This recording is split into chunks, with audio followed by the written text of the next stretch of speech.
Oh, there you go. There you go. Nice. Yeah, that was kind of a little bit of luck of the draw. Literally. Yeah, exactly. Right, I'll grab my seat. Good to see you.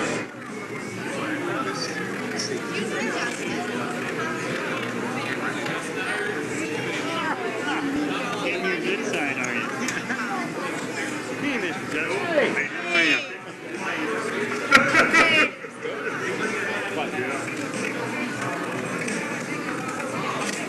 Sit in the middle. Sorted or what? Self-selecting. Self-selecting. Hey, Jerry, listen, what's going on? You can sort, so give me a sort of what we did last time. That's very interesting.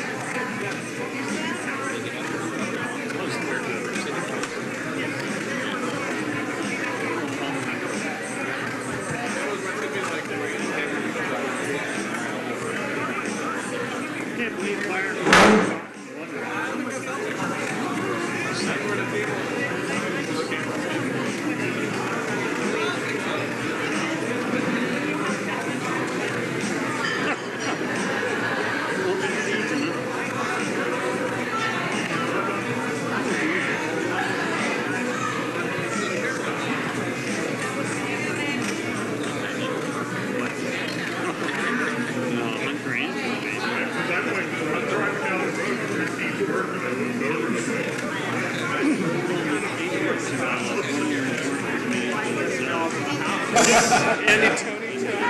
Nice to meet you, Tony.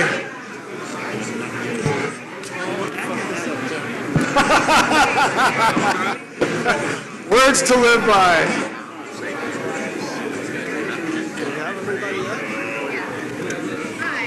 Do you go through the rules when you start so the people watch? Yeah, so how do you want me to do that? They all have a 2-minute opening and then they have a minute and a half to go through each question, answer each question? All right. And you can randomly pick a different person to start each round of questions. Okay. All right.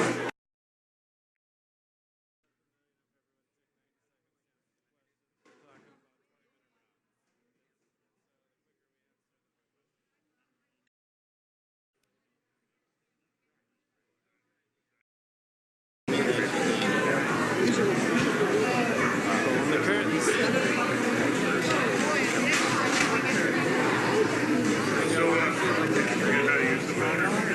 I think they're ready.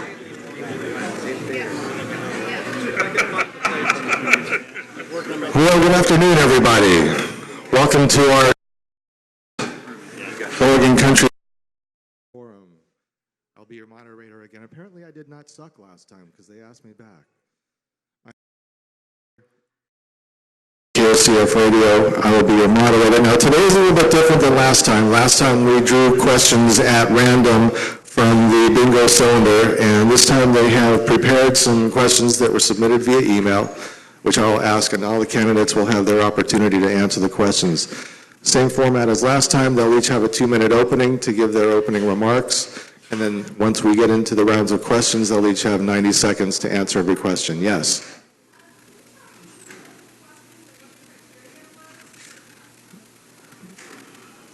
Brett, want to take that one? Hey everyone! Hi everybody. My name is Brett Roulette. I'm one of the coordinators for the Get Out the Vote team, and for the past month and a half, we have been requesting questions off of the OregonCountryFair.net page on the official elections announcement that went out to registered Fair family, and through coordinator emails. And so we've been collecting questions for tonight's forum through our team email address, which is ocf.gotv@gmail.com. We took all the questions that have been received and compiled them for tonight. We also have forms. If those of you here would like to submit questions tonight, please go over to the table by the front door or raise your hand and we can drop one off for you. But you can submit questions and we'll try to get through as many as we have time for tonight. And we will be sure to take bathroom breaks, so for the audience and for the candidates as well. I guess we'll start. We'll just start with Justin and do the opening remarks. and we'll just go down the line. And then as we do each question, we'll pick randomly who's going to start with each question, and then everybody will have an opportunity to answer the question. Yes? Do we need to mention our name first, like we were supposed to last time? Or Yes, yes. If you can mention your name out for the video, for the folks at home.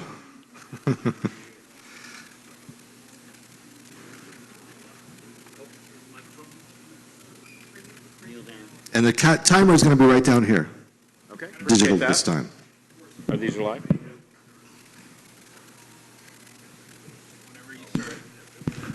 All right, my name is Justin Honey. I'm currently on the board, serving my third term, been on the board for 6 years. I'm just going to talk a little bit about why I'm running again. These past couple years have been pretty challenging, and we've continued to work through multiple issues, including 5 new board members last year. As we look at the dynamics of the board and trying to facilitate solving problems and working through issues and continuing to evolve our event, we look at it from the standpoint of having priorities. And this is hopefully going into this year's board, and hopefully I get to serve our fair family again. We have a lot of choices to make, a lot of priorities, and trying to evolve those into a coherent group and prioritize those. You'll hear a lot tonight up here about strategic planning. It's the new catchphrase with the organization. As we've got our executive director in place, we had really hoped to look forward to this year and this board coming up to be able to prioritize what's important, whether that's a new office, whether that's a plan for the winery, whether that is figuring out ways for our board to have conflict resolution, to find out ways to work together better as a family, prioritize new areas, path planning, working through different issues. But there's only so much time and so much energy as being a volunteer. I mean, I put in over 500 hours as a booth registration volunteer alone annually. And so to look at it in terms of trying to understand what we need to do, it's our job to get together in a room and work with you, the membership, to figure out what the priorities are and then focus on them and work together to solve them. I appreciate your time, and I hopefully appreciate your vote as we look forward to a great evening. And thank you, Get Out the Vote, and Brett for this amazing forum. Appreciate the time.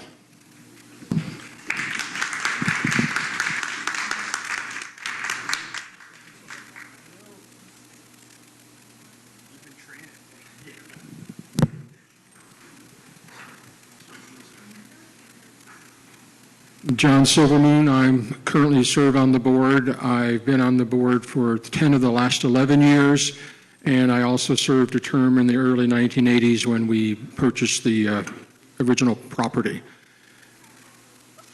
I think that my main priority is kind of twofold. Should I be reelected to the board and have the honor of serving the membership again? One is I want to ensure that our executive director is successful. We spent a lot of time trying to create a job description and dividing duties up so that it was a job that could be done and that it was something that would help us move forward as the board, and this is the second part, as the board moves from being involved intimately with operations to being more of a governance board. Justin mentioned strategic planning. I think that that's the core of what we need to spend our time on this next year, is working with the membership, having an inclusive process where we can look at reaffirming what our values are, what our goals are, and what we want to do. We have a lot of things on our plate, and we need to figure out what are our priorities. You know, whether it's the winery, the upland kitchen, the event itself, how we deal with growth, at the same time, how do we make our fair more diverse? How do we make it a safe and welcoming place for people of color, for LGBTQ folks, for alter-abled folks?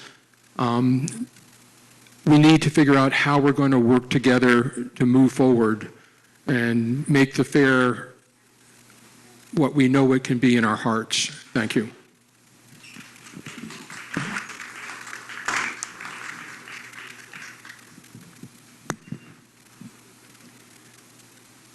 My name is George Braddock, and I've served one term on the board of directors.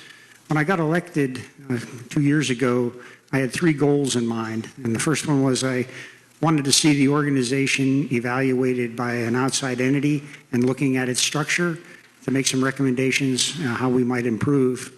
The NAO, Mary Miller, was hired to do that job and did, I think, a very extensive workup, really came to understand the mechanics of the fair and made some really wonderful recommendations that we can build on. We accepted her report, and now I think our job is evaluating those recommendations, picking the ones that make the most sense to us, and then moving forward to implement them. You know, as times are changing, the Oregon Country Fair has to change with them, and it's hard to change old ways, and people sometimes reluctant to let go of the patterns that they know.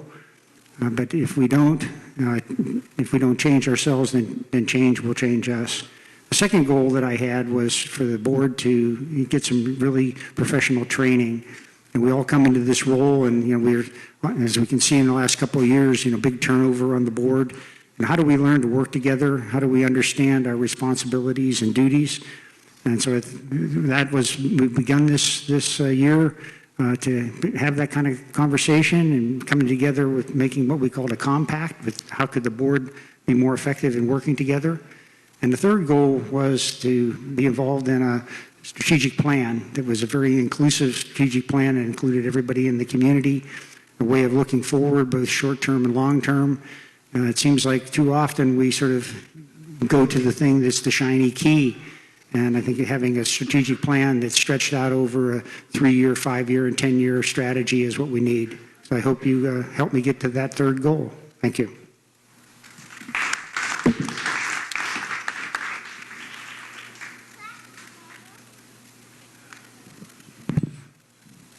Hi, my name is John Chewy Burgess. I'm running again for the board. I was on the board for several terms. Last year did not make it as a write-in candidate, so this year I'm doing it officially. One of the things I would really like to look at in this upcoming is more implementation of policies and procedures. And that's not to say that there aren't any in place. And in the strategic planning that's been referenced here, that's a really important part of strategic planning, is to have the policies and procedures that we've outlined and follow. And we have drifted around on that a lot. In my experience at the fair over the many number of years, which is almost 35 that I've been involved. And that's not to say that anybody's wrong. And the other thing I would like to see is a long-term goal of reconnecting with each other and not being so divisive. It's heinous what's going on in our family. And you know what? Coming from a big family, I know how heinous families work. And I'm like, I don't want to do this anymore. And I would like to see us really reinvigorate ourselves to be the best people we can be so we can teach it to the outside world. Thank you very much.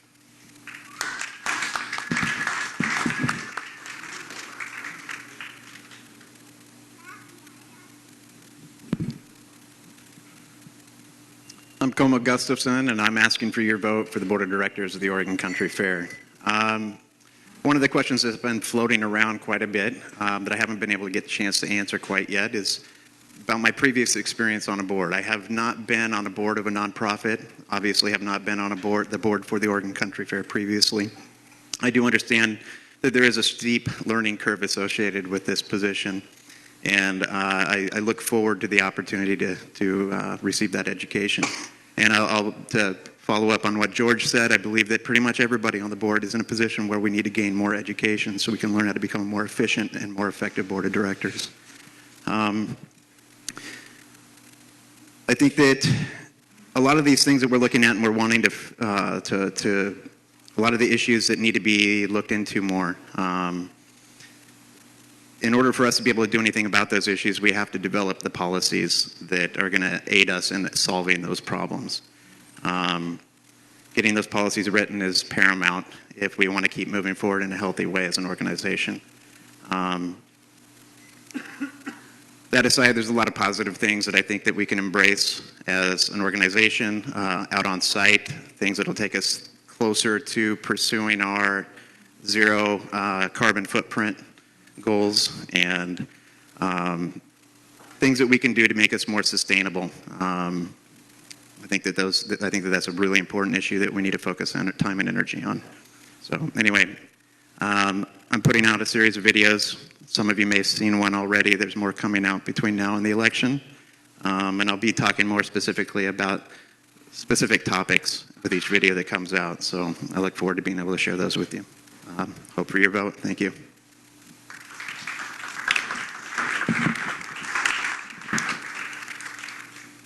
Raise this. Yeah, I'll start when you start. Assuming it raises.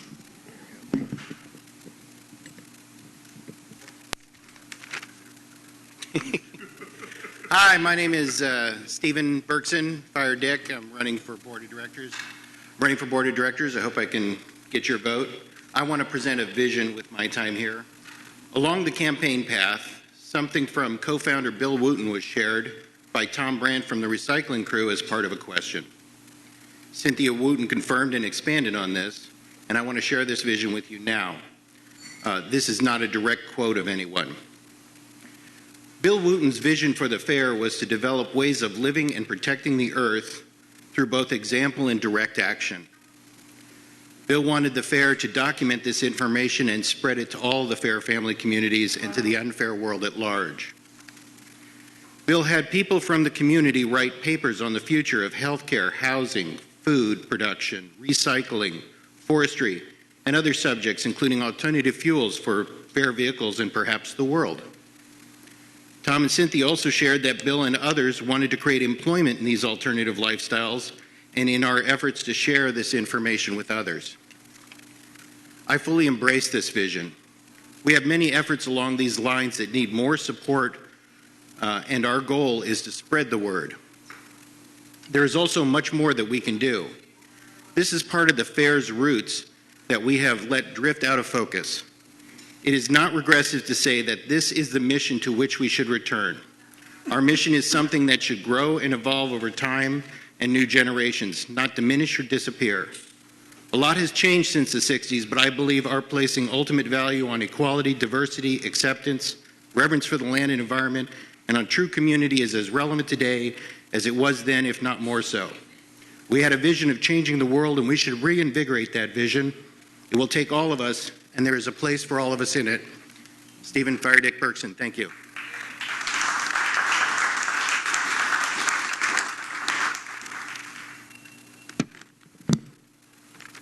I was going to raise it, but that one's still there. We'll leave it.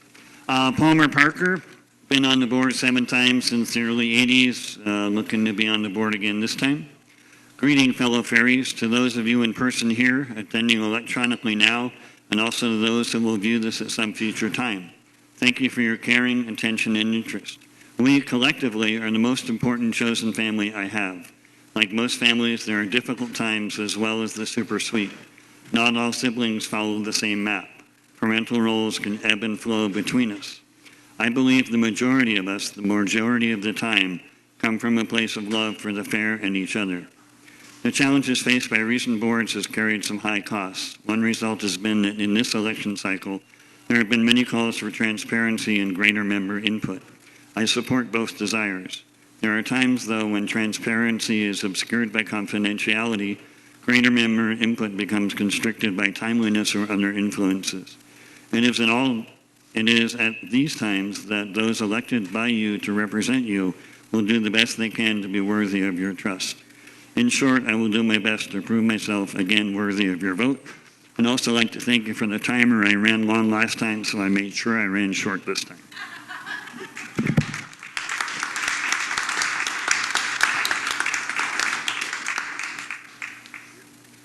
Hi, I'm Paxton Hogue, just finishing up a 2-year term. I originally in the 90s served 7 years on the board and term limited myself out. And then in the 2000s, I served another 10 years, took 2 years off, ran, and then just finishing up a first term from that. I want to read the purpose of the fair. This is what I pledge to do. The purpose of the fair shall be to sponsor the Oregon Country Fair, which shall be an annual event intended to educate and inform the public about the choices of personal and community lifestyle through the promotion and preservation of the work of individual craftspersons, artists, artisans, musicians, and performers. Displays in a traditional fair setting, psycho-spiritual rejuvenation, and the creation of a public forum encouraging the exchange and discussion of ideas and alternative community organization, use of economic resources and appropriate technology, and other lawful purpose within the scope of the fair. This is what I pledge to do. We are a volunteer organization. We will always be a volunteer organization. We need to figure out how to make this work. We need help at the top. We've had several incidents in the last few years getting us in trouble with the county and the state. And I think that it's one of the reasons we moved to hiring an executive director to help us with those problems. I do not believe that this will actually change the structure of the fair. I think that there are safeguards built into that, and I really hope that we do some strategic planning to why are we here, where are we going, and what are we doing. So I look forward to helping in that. Please vote for me for this next session.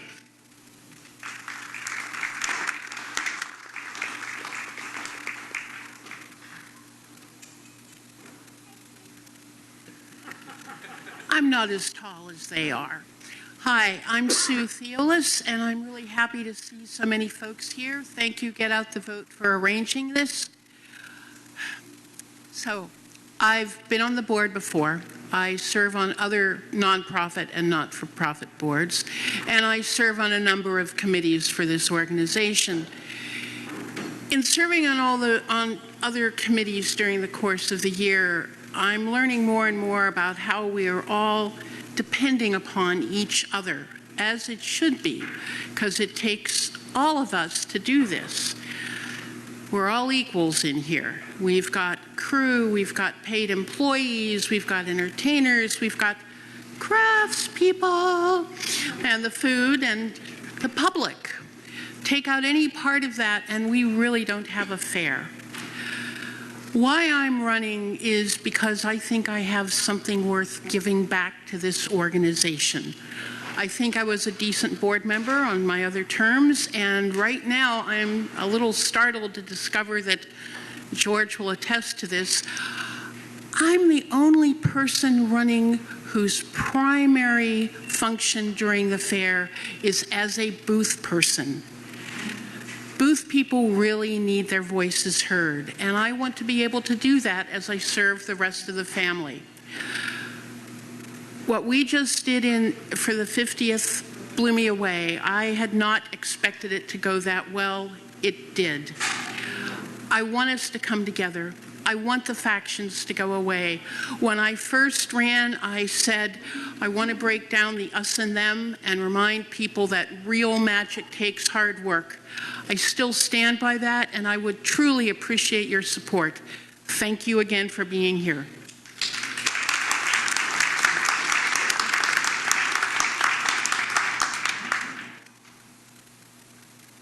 This is going to work.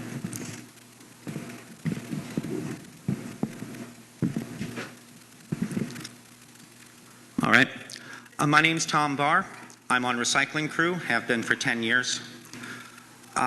My first year at fair was actually 1989, and I mention this only because one of the things that I think brings us to this pass is that we are much, much larger, thanks to being very, very successful, than we were in 1989. In 1989, if you walked around the paths, you actually didn't see a lot of people. It was dark because people didn't have lights. And you would then creep upon different camps of different people that you would find in different places. We are no longer that small. We are much larger and can no longer connect to each person personally. And as a result, we have to embrace what larger organizations do, which is have structure, and try to speak to each other through more formal channels. That being said, there is a lot that we have to do. And I don't mean in terms of just reorganizing ourselves. It's great that we have an executive director. We absolutely need one to go forward. But we have enormous amounts of work to do. To start with, we have new property that needs to be used. There's a lot we could do with it. There is a lot that we still haven't done in terms of being able to, for example, follow our waste-free policy. Recycling Crew still struggles with that, and that's 15 years ago. There's simply a lot that we have to do. And what I would like to end with is this. In our human intervention training, we have 3 chips. First, we need to get the work done. Secondly, and I beg you, we need to respect each other. We all do a good job, and we are all worthy of the respect of all of us. If we do that, we can have a great time actually building our fair. Thank you very much.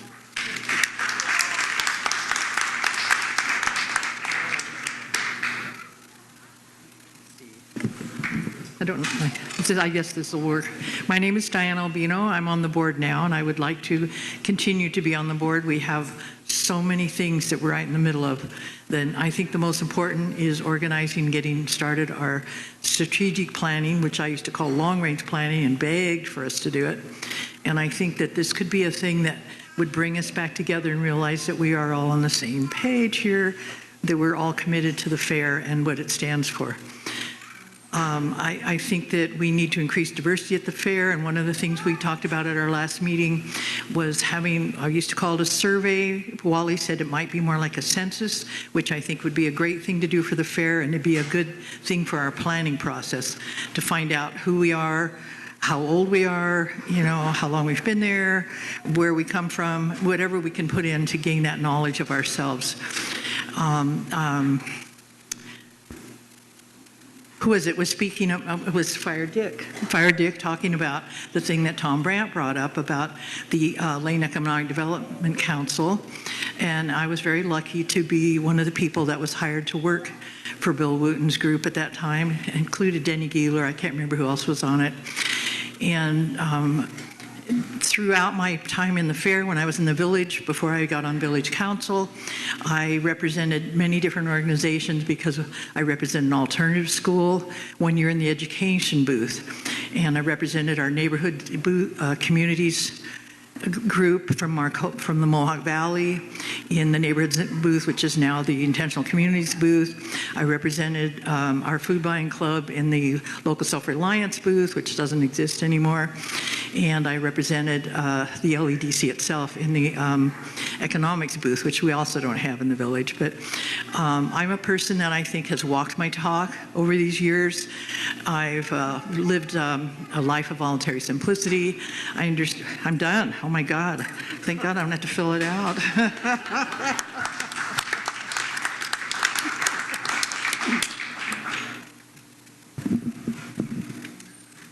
Hi, my name's Terry Baxter, and I work in the archives at the Country Fair, and I'm a nervous speaker, so I always have notes. What I believe I would bring to the board of directors, I have 20 years of experience working in both governance and operational nonprofits. I've worked on a number of committees outside of the fair. I've worked with a number of committees inside the fair. I have 35 years of work related to diversity and inclusion, both occupationally and professionally, and I believe this is one of the most important things we as human beings do in whatever setting we're in. So whether I'm doing it with the board of directors or whether I'm doing it in some other context, I'll be probably doing that forever.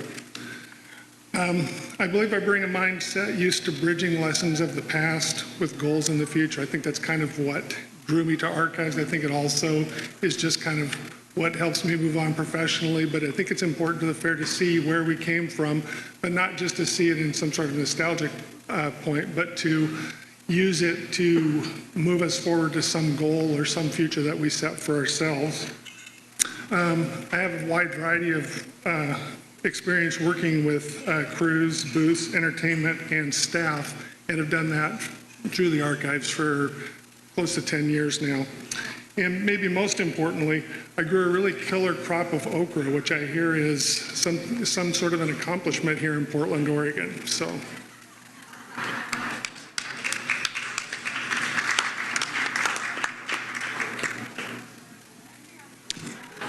Okay, now Sandra Bauer is not here, but she has sent a proxy for her opening remarks. Robin Marks Fife will read remarks for Sandra Bauer.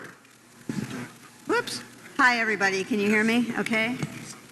I'm Robin Marks Fife, and I am going to read Sandra's opening statement. I worked with her this summer on the craft demo project, and she has a family health crisis going on right now, and she can't be here, so I said that I would read her opening statement. As one of the original fair founders, I've seen the fair accomplish a lot of what we hoped would be possible so many years ago. Of course, we couldn't dream it all, and the community that we all built stepped up and took us places that we needed to go. That community is joyous, wacky, and wonderful, and it is why we're still together 50 years later. Giving people the space to do and letting them rise or fail with some ideas that are better than others have added a richness and specialness that you cannot program. The fair has provided a place for like-minded people to create communities within communities. It is imperative that change and innovation be allowed to continue to bubble up. Giving people ownership creates community, and I believe community is our bedrock value. We have a strong, messy, complicated community, but it's what makes us, us. For the last several years, there's been a move to a more top-down management style that gives less consideration to the collaborative nature of our event and the huge role that the fair family plays in structuring and doing the work.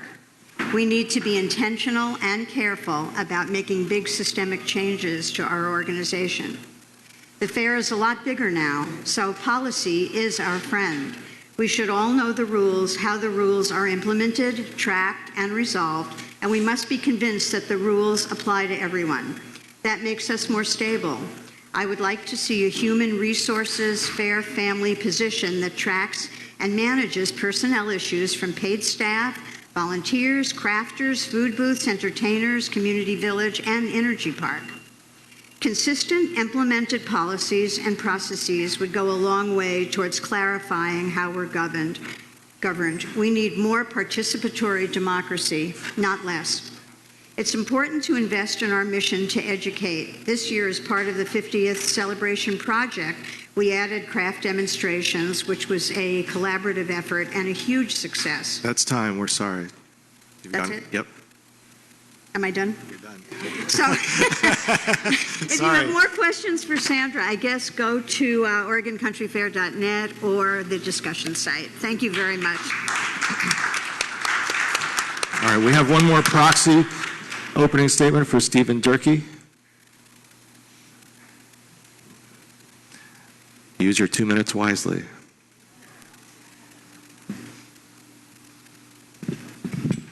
Hello, I'm Amy Hand from Recycling, and I'm here to let you know that Stephen Durkee is taking himself out of the election for this year based on some personal issues that is happening in his life. He wants to thank you all for considering him, and he apologizes to pull out at this late of date.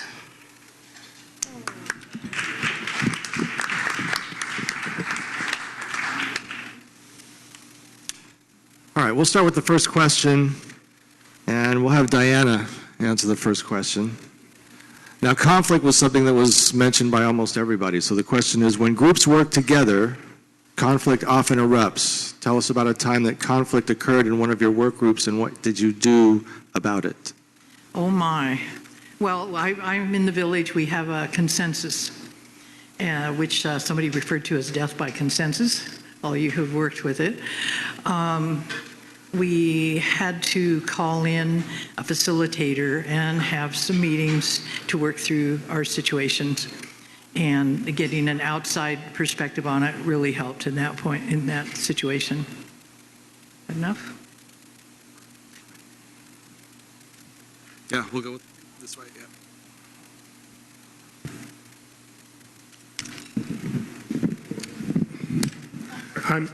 My name's Terry Baxter. As far as conflict resolution goes, one example I can think of recently was working on the 50th anniversary exhibit at the Lane County History Museum.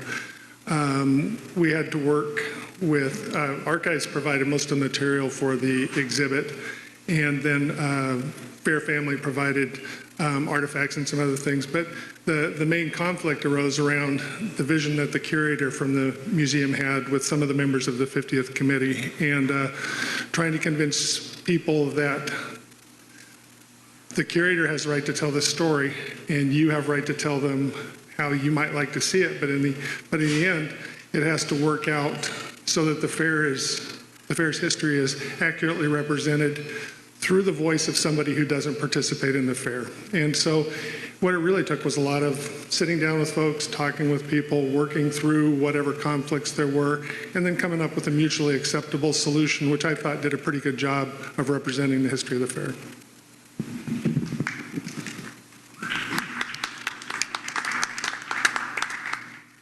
Justin.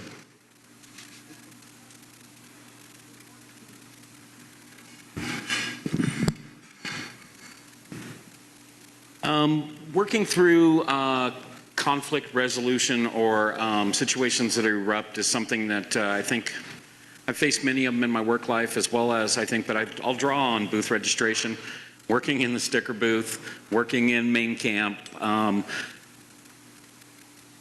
Booth people are amazing, and the majority is a really positive interaction with really deep trying to find understanding on both sides. But at times out there, it can get fairly heated. And I think I use a conflict resolution status that I think a lot of you probably use. You try and center yourself with the individual. There's a phrase that I use in work and in life, which is, I try and work the problem, not the emotion of the problem. Pull the emotion out of what's going on in the situation and kind of peel the situation back to try and understand what the core issues of it are. A lot of times people get focused up on the emotion and end up ratcheting up a situation. And I feel if you can work the problem and not the emotion and get to the core issues, you can usually find resolution with people. And it's a beautiful thing when it works, and people can understand that we're both, individuals trying for the good of both of whatever the situation is, and to have a positive outcome. And the more that you do those, the better you get. And it's something that I try and teach, and Katie, as co-coordinator, tries to teach, is work the solution and try and come out with a positive revolution for both people. So, thank you.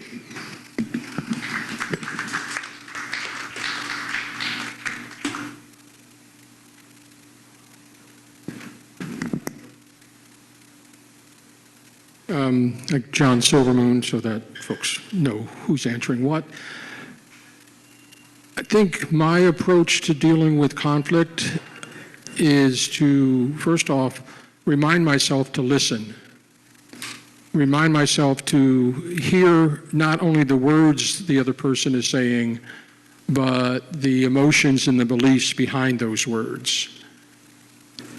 To remind myself to take a step back and look at my own motivations and whether or not my approach is understandable. It's to try to seek common ground, see if there's a third way that we can deal with whatever the issue is. And I think also it's to realize that in most organizations, especially decision-making bodies, they need to make a decision.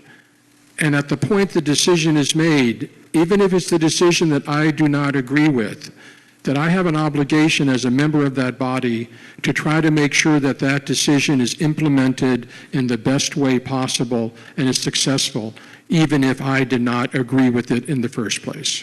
Thank you.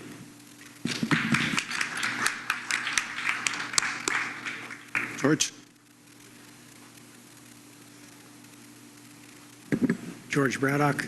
As everyone's pointed out, the key to making conflict resolution valuable and productive, you have to start off in a listening position.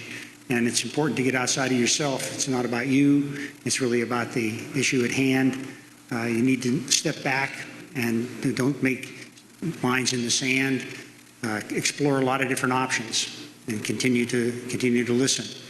And I think that's a key. And I experienced this on a very personal level a few years ago around the creation and of the story pole at the Ritz.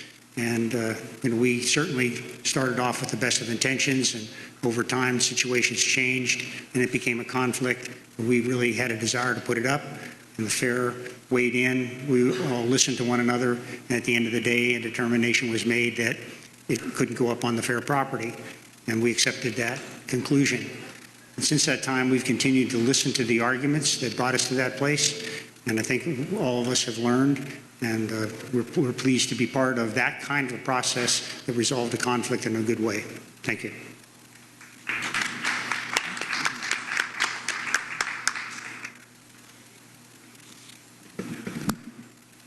Hi, John Chewy Burgess. If I heard the question correctly, it was something that we have dealt with in conflict resolution and not our views on conflict resolution. Is that correct? Could you reread the question? Sure. Work groups work together. When groups work together, conflict often erupts. Tell us about a time that conflicts occurred in one of your work groups and what you did about it. Okay. I have 15 years experience as the founder and the president of a board of directors of another nonprofit. In that experience, I've had to work with many different people, the city of Eugene being one of them. And anybody who's ever worked with the city of Eugene to try and do an event can testify that is conflict resolution, always. And so when I've come up against those, I've had to do exactly what John said. Take a step back, breathe, and remember that the conflict is the problem that you're facing. It's not what you're doing, and it's not what they're doing. It's what the situation is. So working through those by listening, by discussing, and by solution-oriented outcomes, I think we can pretty much get to a place that conflict can be resolved. And the city of Eugene's a great example. Thanks.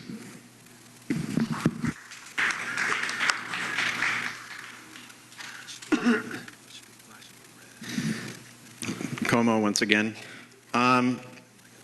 Working with pre-post security, we're consistently dealing with situation after situation where there's conflict resolution, and every scenario that develops is always on a different level. One that's not necessarily pertaining to security that we had to deal with at one point was where a camp had a space open up. They invited somebody in who had been dislocated from their previous camp, and just about everything they could think of made them unhappy. And we had to walk them through that and get them to understand that making everybody else feel equally bad wasn't going to be the right way to deal with that situation. And we found them a camp that was of like-minded people, and he's been happy ever since. That being said, when it comes to the issue of conflict resolution, I think it is pertinent that we do form a committee that can review our conflict resolution policies and help develop new policies to be able to have the procedures in place to be able to follow through with issues when they arise in dealing with conflict. And with that, I'll end my statement.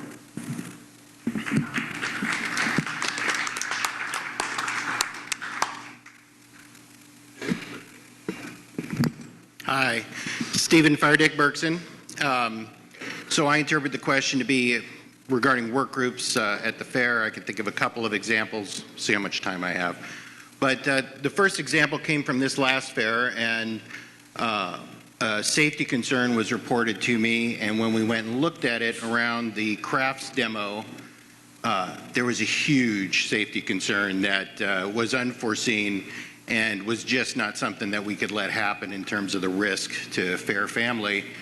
And so the first thing we needed to do was identify who the people were that were involved. And then the next thing we needed to do was make it clear that we all had the same goal. And that really opens up the conversation. You know, we want the show to go on. We want to help you figure this out. And that helped make them receptive to what our concerns were about the problem. And they came to the conclusion that they didn't like those concerns either and would like to resolve it.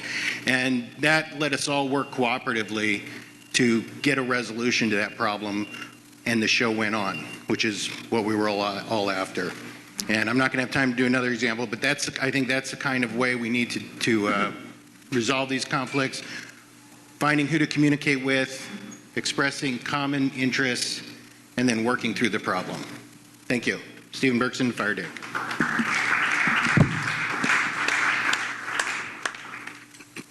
Hi, Palmer. Excuse me. For a number of years, I co-taught with Mermaid the humanistic intervention training for new folks. So I am a firm believer in the three-chip interaction process and trying to turn mountains into molehills. There are times in a conflictual situation, I'm not sure if that's a word, but here we go, where both sides may not see the same three chips as important. One may want the mountain to get bigger. So what you need to do is try and work together to have that resolved down to commonality and a common goal. There was a time when I was working with someone in an employment situation, and the flat-out thing is they were intimidated by me. I'm 6'4" and hairy. There was nothing I could do to change that. Wouldn't shave my beard. So I went to a supervisor and I told them my side of it. I asked them to reach out. They reached out to the other person. The other person was comfortable with that supervisor as being a third-person intermediary. We went to a place that was private and we did our best to work it out. I generally try that if I have a problem with someone or something, I will try and go to the source and talk to that person about what my problem is and try and resolve that. It doesn't always work. I'm not always successful, but I do believe in trying.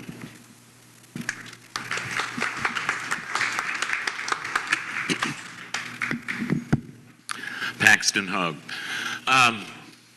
I also really like the three-chip interaction and have really tried to integrate it into my life.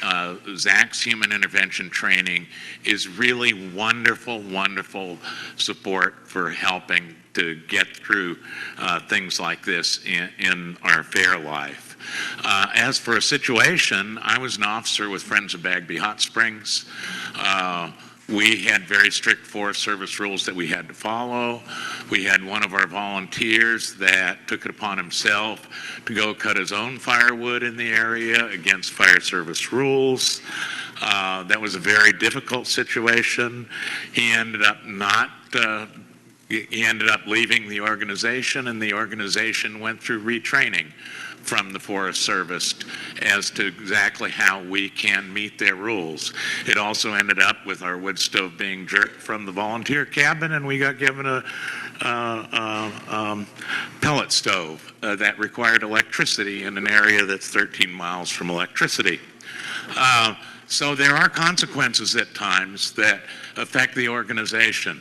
I have learned so much from Zach's training that I really, really appreciate it.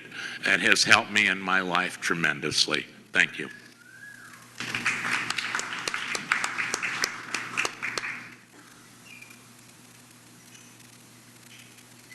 Hi, Sue here. I've got to say that I think everybody should take three-chip interaction, the training Zach offers. I think that would help us a lot. The situation that I'm going to talk about is one that one of the committees I'm on was faced with a situation that we were charged with resolving. Not everybody on the committee thought that they wanted to get involved in this. Like, oh, can't we just ignore it? It'll go away. Well, no, it wasn't going to go away. So knowing that we had at least 6 different opinions on how to deal with things, we opted to schedule a couple more meetings so we had time. We sat down, we looked at everything that led up to the situation. We were also looking at ways that it could have been prevented in order to help for future things. Then we talked about what options we had. How should we deal with this? What was fair? If we needed to call in stakeholders to help with this. It took us 3 extra meetings, but we reached an agreement that, although painful, none of us were happy with having to make this decision. We were all able to say, yes, I support this decision. This is the right thing to do and the right way to do it. It took a lot of time. It took a lot of trust. Thanks.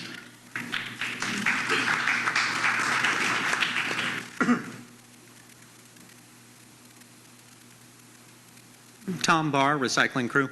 I'll just say it real quick because this seems to go fast. 3-chip interaction, definitely, please. First, a question of policy. If I have time, I'll talk about practical things. Recycling Crew is kind of big and we have a tough job, so we write a lot of stuff down. We have a lot of structure. It probably looks top down to a lot of people, but it isn't. It's actually driven by needs of the membership. The result is we often have policy disagreements. And these can't always be resolved by always agreeing with them. But we do have to listen carefully to what each other says to see where we are. In the end, it's possible we will not agree and that people will come back a year later and say, ha, I knew that was going to be wrong. But we do need to work. We need to get things done, and getting things done, we need to do so in a way that allows us to continue to work together in the future, and that means respect. That does mean actually recognizing that the people we're dealing with, and maybe their ideas will beat mine, I don't know. But the point is, their ideas are good, and they are good people, just like I am. And that, to me, is the basis of how we resolve things, both in terms of policy and in terms of the practical issues that we have as a result of that policy. Thank you.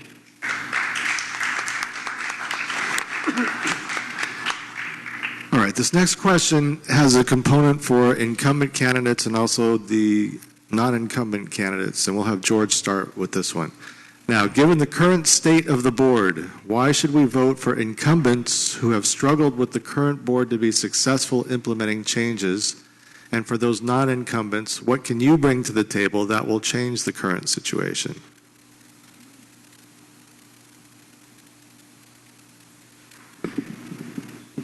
George Braddock. I think that there's been a lot of change on the board in the last couple of years, and it's a very complicated organization that we have, and some of those changes have created some conflict and generated a lot of fear.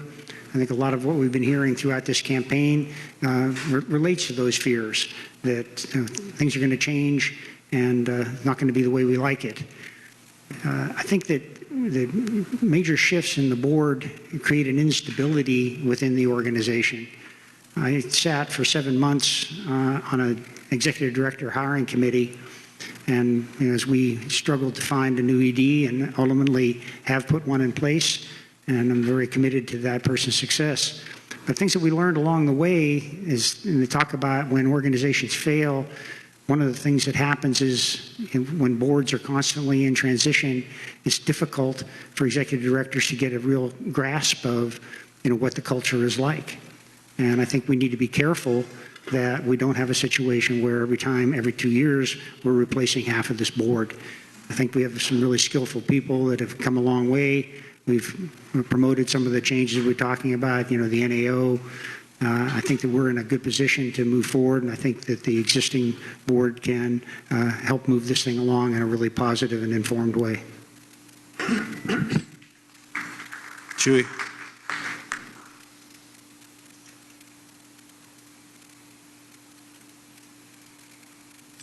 John Chewy Burgess. So for me, what I can bring to the table, I believe, this time on the board is to develop and foment and implement some true policies and procedures that really are needed, that we can nail down and we can go forward. And that will help all of the FAIR family as well as the public. If they know where we're coming from, and we know where we're coming from, and we know how we're going to deal with a situation, then we will automatically be able to do it better. And that doesn't mean that everybody's going to agree. And this can go back to the previous question a little bit, the conflict resolution part. We are going to have to do some very hard decision making. And the policies and procedures to do that are the best way that I, as a board member, if I get your vote, can work towards implementing. Thank you.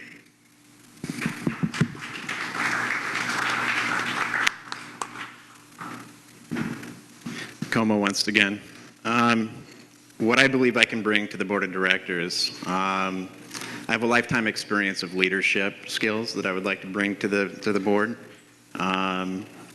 I'm a fresh face. I think I have a fresh and new perspective on things that's slightly different from the energy that's been sitting on the board for a long time now.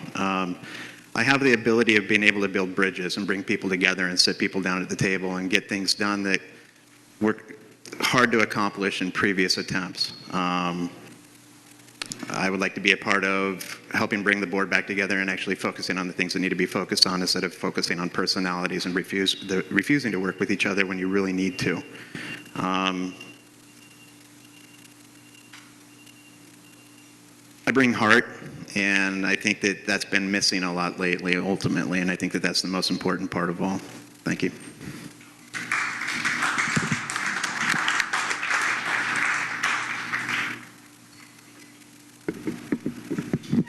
Hi, Stephen Fire Dick Berkson. And I think that a lot of this election comes down to some pretty significant disagreements that have transpired over the last few years about the direction we're going and about the process of the consultant and about what some of the conclusions were and about the role of the membership in those and how widely we reached out and where everyone sits with it. And we desperately want to resolve these issues. I think that what I bring to the board is my heart and soul in believing in the collaborative, membership-driven, membership-empowered nature of the fair. And that doesn't mean without process, that doesn't mean without structure, it doesn't mean without having some sort of system for how to handle things. It means that we have a system for handling things that empowers the membership and empowers the community, which is something that we have done for a long time, and as we've gotten larger, we just need to do it more formally. I served on a fire district board of directors where there was quite a bit of issues along these same lines, and I've done it at work here for a long time, and I think I have some insight in developing policies and procedures that help ensure the system reflects the community that we're trying to build. That's what I think we need most, and that's what I bring to the board. Thank you very much. Stephen Fire Dick Berkson.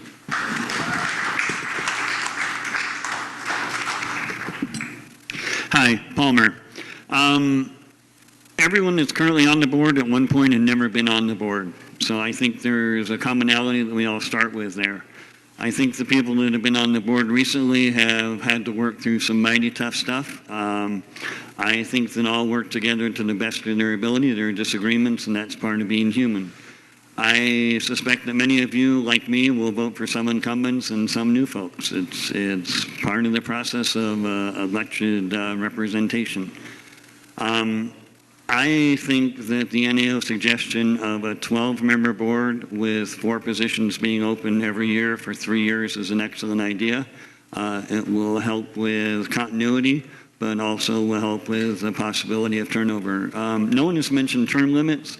I am not in favor of term limits. I term limit myself out historically after 1 term. But I also don't think that term limit... I believe that we have the intelligence to choose not to vote for someone if we don't want them anymore. I really don't want to be told I can't vote for someone I think is doing a good job. I will do my best to work together with folks. There are certainly things I have in mind I'd like to have happen. There's strategic planning and all the other nice buzzwords. I think we need to get going on the winery. I think that caretaker is a position that should be filled. There's a whole bunch of stuff to do, and I would like to be a part of getting it done. Thanks.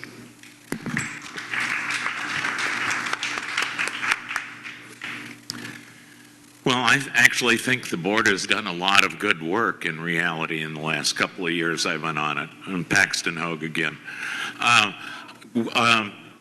We had a great fair this year. I think it was really indicative of how we like to work together and get things done. We've hired a ED. That process took 7 months of just of hard work. Several of the board members meeting every week for 7 months. That's the kind of work that it takes. I think we're actually doing a good job. I think that integrating new board members does take quite a bit of time. Normally, I've always felt it takes at least a year to get yourself integrated into the system and helping work together. Anyway, I lost my train of thought. I think I'm going to quit here. Thank you very much.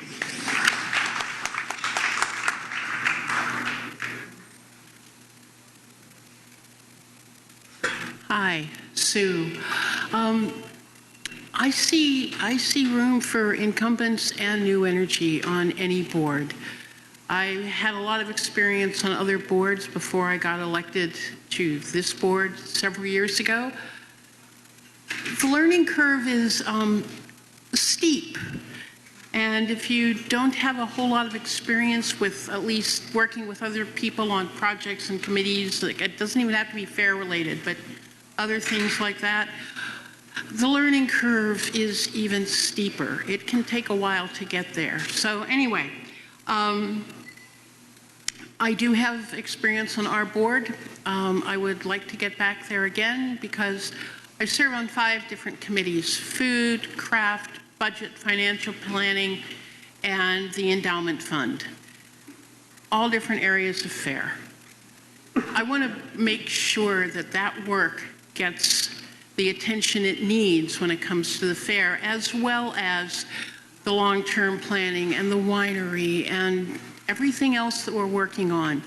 It takes experience and it takes some new ideas. Keep that in mind when you're voting. Thanks a lot, folks.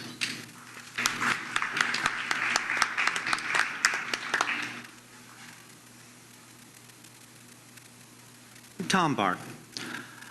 There is a tide in the affairs of men, which, taken at its height, leads to success. I don't think this is about incumbency at all.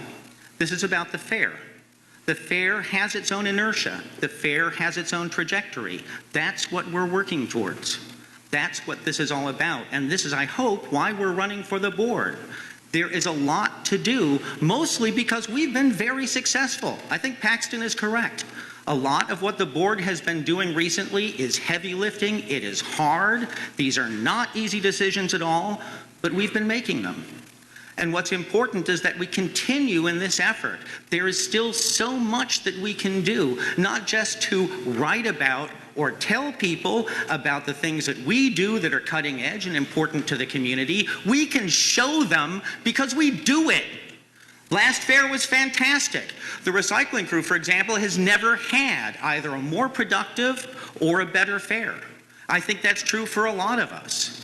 And the point is then, it's not about me, and it's certainly not about anybody running for the board. It's about the fair, and it's about our ability to work together.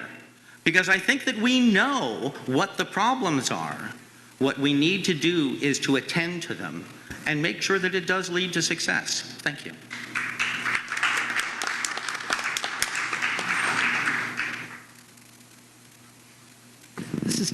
This is Diane.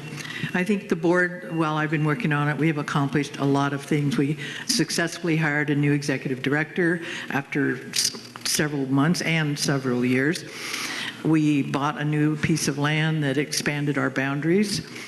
We successfully had a consultant come in and guide us through a process that involved everybody in the fair who was willing to get involved.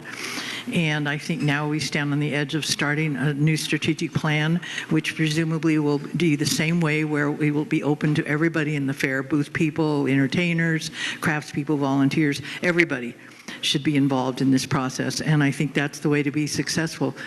And I think it doesn't matter if you've been on the board. I think it's very important to have some continuity, and it's also important to have a little new blood. I just think that we need to move forward with all these things, and I don't think we've ever had as many things going at one time as we do now.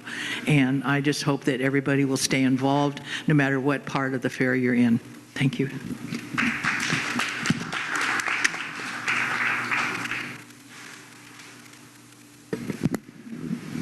Hi, Terry Baxter.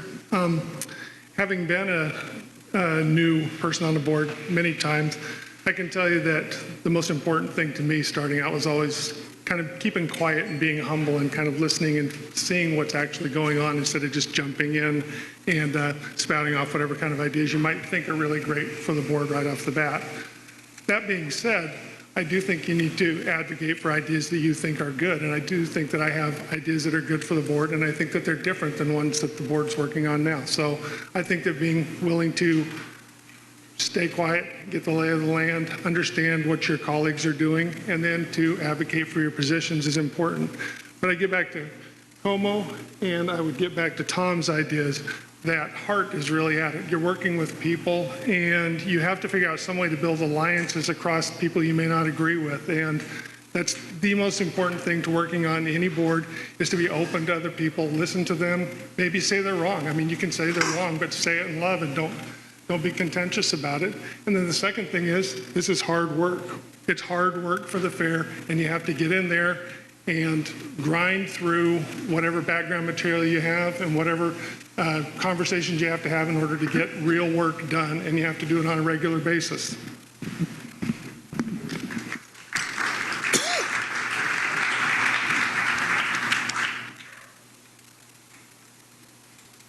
Justin Honey. So as we look at being an incumbent, I guess, it wasn't that much different than when I became a board member the first time. A lot of people have talked about listening. Coming in and trying to find the lay of the land, trying to find things you can work on, trying to find things that are important. I too believe the board has been successful through the last couple sessions without accomplishing as much as all of us want to accomplish, because it's been tough. When there's a lot of change. We did have a lot of change last year with 5 new board members coming in, and some of them came in with what they believe to be mandates, and have continued that throughout this last session. And I think we haven't found out that common working ground as a board. There's still a lot of entrenchment, and we have to have a supermajority to accomplish things, and that's not easy. It takes both sides working together. And I'll be honest, we haven't been very successful with that. And so as I look to the next opportunity, hopefully I get the chance to continue to work with some of those board members and try and find that common ground. And hopefully we can lessen down some of the social media campaigns and the political action groups that are essentially factioning us our organization. And as we look forward with that, hopefully we can tone that down and work together and have respect for one another on the board, and work together in a way that we can accomplish things. Thank you.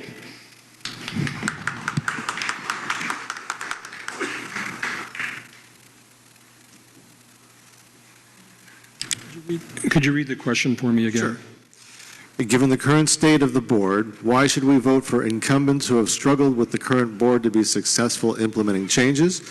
And for those non-incumbents, what can you bring to the table that will change the current situation? So I guess I would disagree with the premise of that question, that this last year has not been successful. Among the things we've done this last year, we've hired an executive director. We took the general manager's job description, which was impossible for one person to do, and we essentially split it in two by creating the executive director position and then moving some of the responsibilities to the operations manager. We passed a series of motions last October. We have job descriptions for the bums. We have an HR consulting firm. We managed to resolve some basic land use issues with the county that affects all the booths. We had a board retreat that tried to focus on working relations for the board, and we are intending on embarking on developing a board compact that spells out how we should relate to each other. We resolved an employment issue.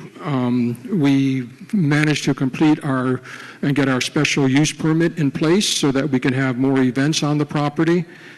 I actually think it's been a very successful year on the board. Have there been disagreements? Yes. There are going to be disagreements when you have a diverse set of opinions on the board, and sometimes it takes a while to work those out, to find the common ground and pass a motion. Thank you. John Silvermoon, by the way. You guys want a bathroom break or one more question and then a break? One more question?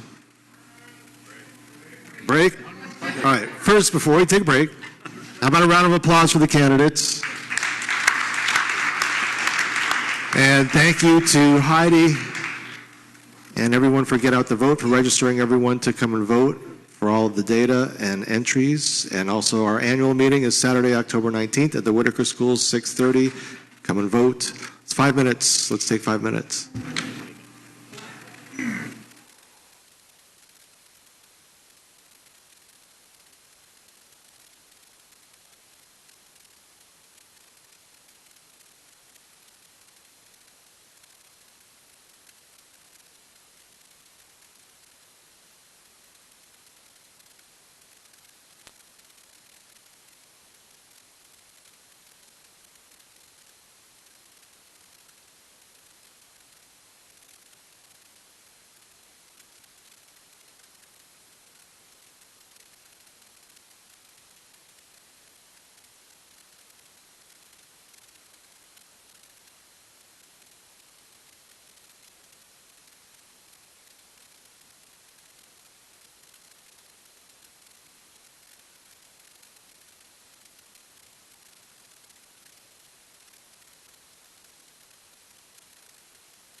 Paxton, back to the stage, please. Paxton Hogue, return to the stage, please.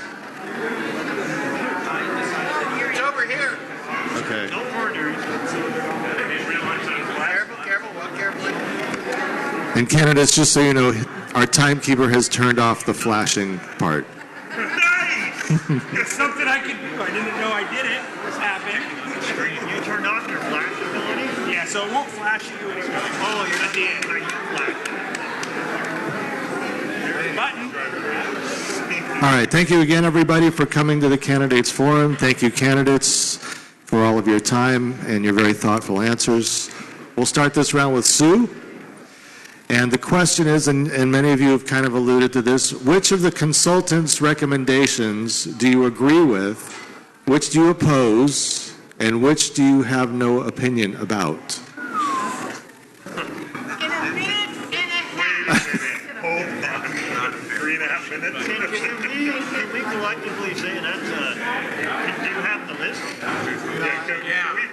Come on. So why don't I tell you what, why don't we go with which of the consultants' recommendations you agree with and which ones do you oppose? We'll cut it there. Can you read the NAO?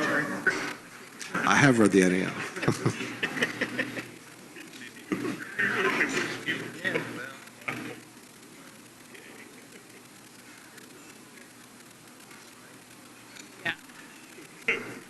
I still think it's a too long and unfair question, but anyway, I like most of what Mary put forth with NAO. We took that move in order to help us become a more functional organization so we could attract quality employees who would stay with the organization. So I'm in favor of most of what was put out there. The group of, was it 6 that we accepted? It was one of the last things I did as a board member, that we accepted but didn't adopt. That needs a little more working, a little more sorting out.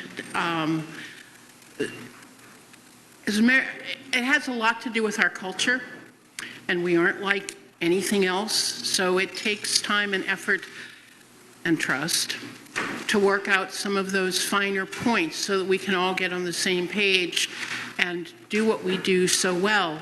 I wish I had read the NAO report 20 minutes ago. I'd have a little more to say, but for now, I'm glad that Mary was part of it. I think she was pretty inclusive in what she did. I was in one of the first groups, and she learned a lot from that first group. And this is Sue, by the way, and that's all I'm going to say. Bye.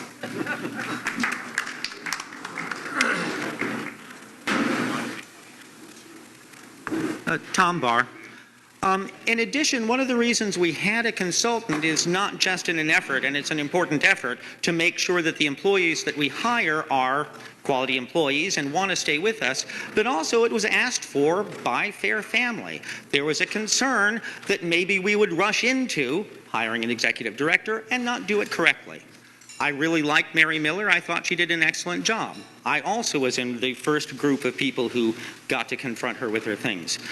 In principle, I am in favor of the NAO recommendations.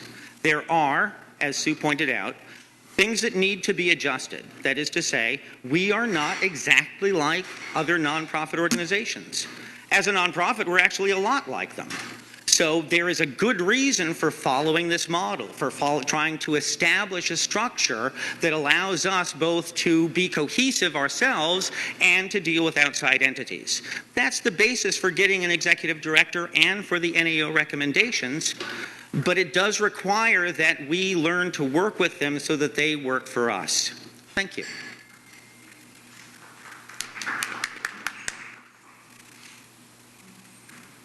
I think one of the recommendations that Mary had that I think is most important, she recognized that we have some problems in our organization, and she suggested that we get busy working on what she called the deep heart work that we need to do as an organization. And we have not done that yet, and I'm hoping that we are going to find a way to do that. I also agree that with her, she called it our lead professional, that we needed that, and followed the steps to get a good one, hopefully. And I like the idea of the coordinator resource groups, and I say groups plural because that's what she recommended, that we have groups that represent different parts of the fair and that they give their input to management. And I hope we can go back and work on that some more. And I also want to remind people that we have accepted that we have received the report from her, but we have not adopted it all yet. And I would like also that we would start having some work sessions to break it on down for people so that everybody would understand it more. And then we can discuss what parts really fit us and what parts that we can ignore because they don't. Thank you.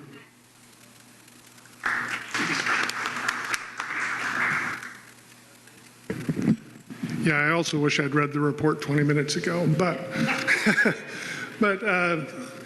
one of the recommendations I strongly agree with is the term limit and the staggered board terms. I believe that turning your board over, half your board over every year just doesn't provide enough continuity to get things done in the same way that turning over a 30-year board does every year. And I am strongly in support of term limits, and even more so than Mary's recommendation. I would say that I'm not super supportive of the multiple CRG. I would prefer to see a CRG. I would also like to see booth and entertainment representative groups as well. So I think that particular recommendation is not necessarily flawed, but I think it needs to be expanded and more work put into doing it more comprehensively for the fair. And I really think that Diane's point to the some way of working on constructing better relationships among the board members is really, and among staff and administration. I think that recommendation should float right up to the top. I think it's key to getting stuff done.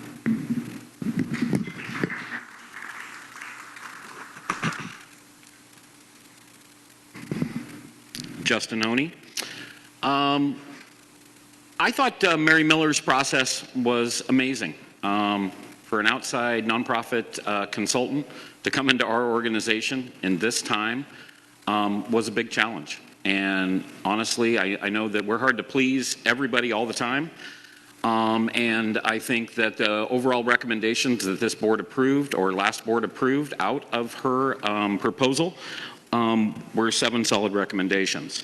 I think the way that she took about the process to really genuinely try to go around to all the stakeholders. I had the opportunity to sit in, I think, on 3 of those. It was an amazing process. And I think she walked away with the challenges and the surprise that at 50, we hadn't made the transition from an operational board to a governance board. Especially for an organization as successful in the size of our organization. I think that was probably one of the biggest things that she was surprised about. So change is tough. And as we move to a governance board, giving up and trusting our staff in order to be able to have, to be able to be in a position to be able to hire an executive director, as with that power to be able to control his own destiny as an executive director is really important. There was a lot of other stuff that went along with it. I'm really sorry I don't have time to talk about all that, so I'll leave it there. Thank you.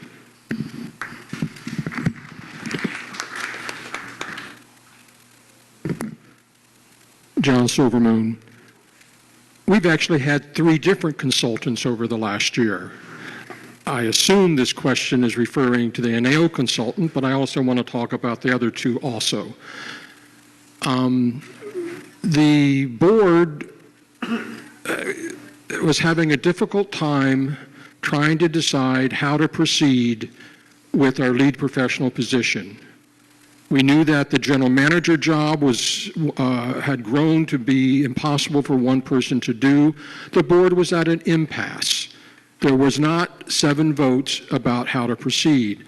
The board chose to go to NAO and ask for their assistance. Mary Miller is the consultant that NAO basically said was available and assigned to us. I agree with that most all the things in her report are issues that we need to address. The first series of recommendations that we acted on last fall, I agree with, moving forward with executive director hire. The other recommendations are things we need to address. People have mentioned the 3-year terms. That makes excellent sense to me. For most new board members, it takes a while. The other consultant I want to briefly mention is the consultant we hired to help the board work through some issues, who recommended that we have an inclusive strategic planning process. And that's something I definitely agree with too. And 1.5, I'm done.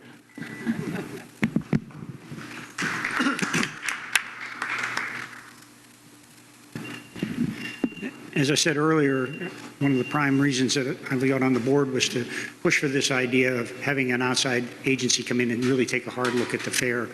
And partly, I think that sometimes we don't think about the organization enough. I mean, we're so focused, most of us in this room, on the operations of this thing, on putting on the event itself, that we often don't take that longer view of what's the organization all about. And the health and safety of that and perpetuation of that organization is really the imperative. And I think she brought that to the fore. And in doing so, really pressed this idea of a more governance-oriented board, which I think is going to be critical if we're going to actually be around and do something more than just put on an event, which is, truly our mission. I do believe that we accepted the report coming in. We did not approve all of those decisions. We made a few approvals to move us forward. I think those were good, solid things. But now we have a roadmap, and I think that we can follow that map pretty carefully going forward, and it really will help us come to some of the conclusions and what we implement and don't implement. And this will involve the whole fair body. And I think in that regard, the importance of the strategic plan, comes back once again. And when we hired an outside consultant, Mark Smiley, to help the board look at these things and figure out ways for the board to work together, these are the exact points that he made, as John had said a little earlier. So I totally support the work of the NAO, and I think it's a great move forward for the organization.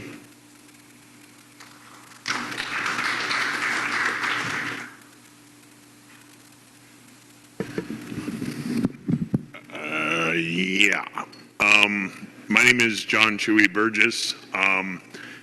I support a lot of the things in the NAO. I voted against it.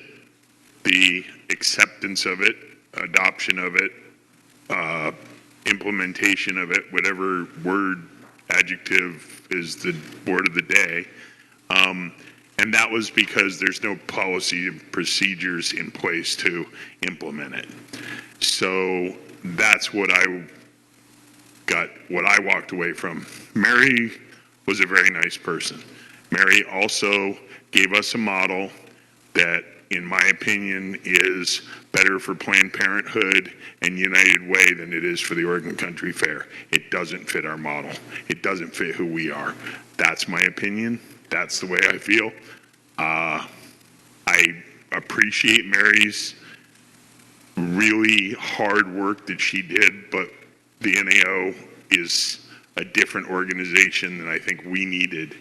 And whether we accepted it, adopted it, or whatever, we still have to have the policies and procedures in place to make it work.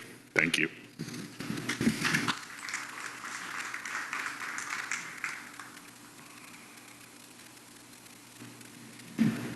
Como once again. There's a couple of things that I like about the NAO recommendations. One, I'm glad that we have an executive director. I think it's important that we do have one. We're going to be able to accomplish a lot more having somebody like an executive director at the helm. I am in full support of resource groups being formed. I think this is a good way for people to feel like they're being represented and having a voice at the table. I'm still on the fence with term limits personally. I'm one of those people that tends to lean towards your vote is a means of implementing a term limit. But ultimately, at the end of the day, it's not really about how I feel about the NAO recommendations. It's about how the membership feels about the NAO recommendations. And I think that we need to go back, go through those recommendations one by one, pick through them with a toothpick, and figure out, while communicating with the membership, how we can, in a creative way, utilizing the creative abilities that have brought us to where we are today, make the changes we need to make and implement them in a way that is going to resemble who we are. So it doesn't take us away from who we are and where our roots are as an organization and as a family. With that, thank you very much.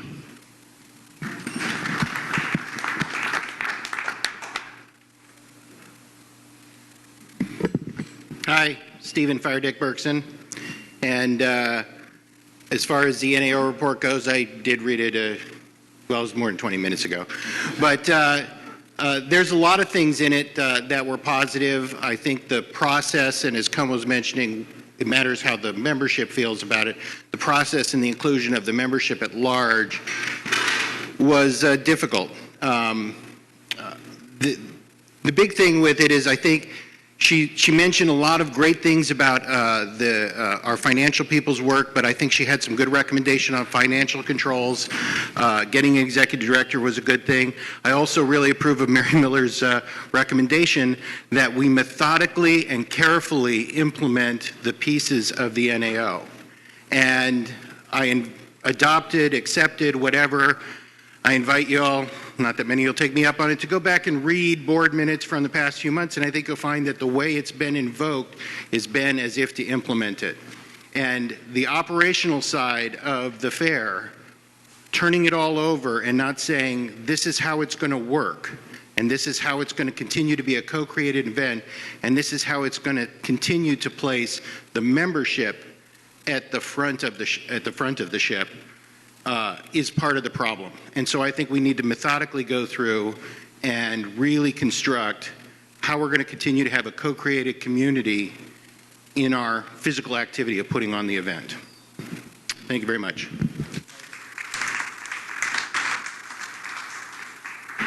Hi, Palmer. I read that report from top to bottom several times, at least a year ago. I pledge, if you elect me, I promise I will read it again twice before the board retreat. I can't speak to a whole lot of specifics from it. That's quite a report. I will tell you that I think Mary should get a gold star for soliciting member input. What she went through and how she built those was astounding. I've talked about a couple of things I think about already. I disagree with the term limit, but there's 10 of us and one is not going to stand in the way of 10. At least I'm not on that one. I think that the idea of making it a 12-person board with 4 people being elected each year is a good idea. So we talk about Upland Kitchen and what went on with that. And what I sort of see the NAO report as being is that, like, you live in a house with a family and you want to remodel your kitchen. So you go to someone that knows about kitchen remodels and you talk to them about what you want. They solicit input from the entire family. They go away, they use their expertise to come up with some ideas, some cabinet designs, some lighting designs, that kind of thing. They bring it back to the family. The family goes, what the hell is this? Or hopefully works together and comes up with a wonderful kitchen that will not flood and will feed everyone that needs to be fed.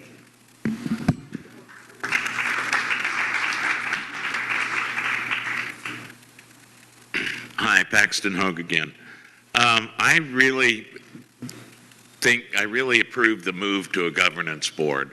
One of the things I've noticed in all my years of service to the fair is the amount of political pressure that the board gets, particularly in employment issues and stuff like this. I think a governance board, as a result, we don't necessarily get some of the work done. A governance board will be able to set up and discuss our values and where we're going and what we value and what we want to do. I think that's an important part of future discussion.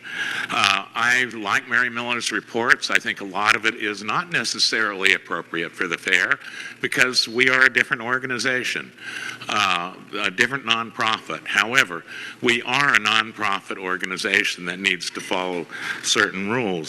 I fully support doing board member workshops over the suggestions in the Mary Miller report, the NAO report, and I think that's what we need to do, is have a whole succession over the next year of workshops, maybe 4 or so, on what we want to do with the report and what we want to adopt or what isn't appropriate. And I think we can do that with online participation, which I'm trying to work on help set up. So I'm looking forward to future board workshops on this. All right, we'll have Chewy start this one off. What does it mean to have a commitment to diversity, and how would you develop and apply your commitment to diversity at OCF?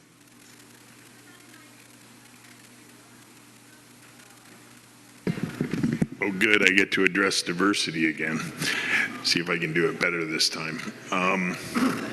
One of the things about the country fair that was pointed out to me after my last debacle answer to this was that the fair is diverse by nature, and people who want to engage in it can. And reaching out to people is a great idea. I abhor the idea of walking out and handing out 200 passes to people because they're of a different color or they're different from me. That's abhorrent to me. That doesn't make us diverse. That makes us selective. And so diversity for me needs to have an implementation of an idea for reaching out to people to teach them who we are, not us going and telling them how we're going to interpret who they are. And it's a semantical difference, but for me, that's the best. And after my last answer on this, the last candidate forum, I reached out to the folks I spoke of. It wasn't about, oh, I know a black person or I know a gay person, it wasn't about that.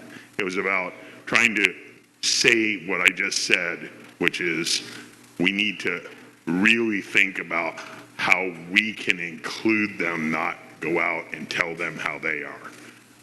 So that's my answer. I hope it's better. Thank you. And in case you didn't hear that, it's still John Chewy Burgess. Read the question one more time. Sure. What does it mean to have a commitment to diversity, and how would you develop and apply your commitment to diversity at OCF?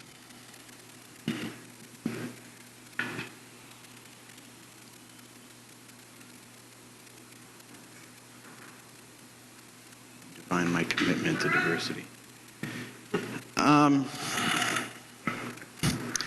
Okay, so I think that the Oregon Country Fair is kind of like a magnet to a diversity of people in many different ways. When it comes to diversity,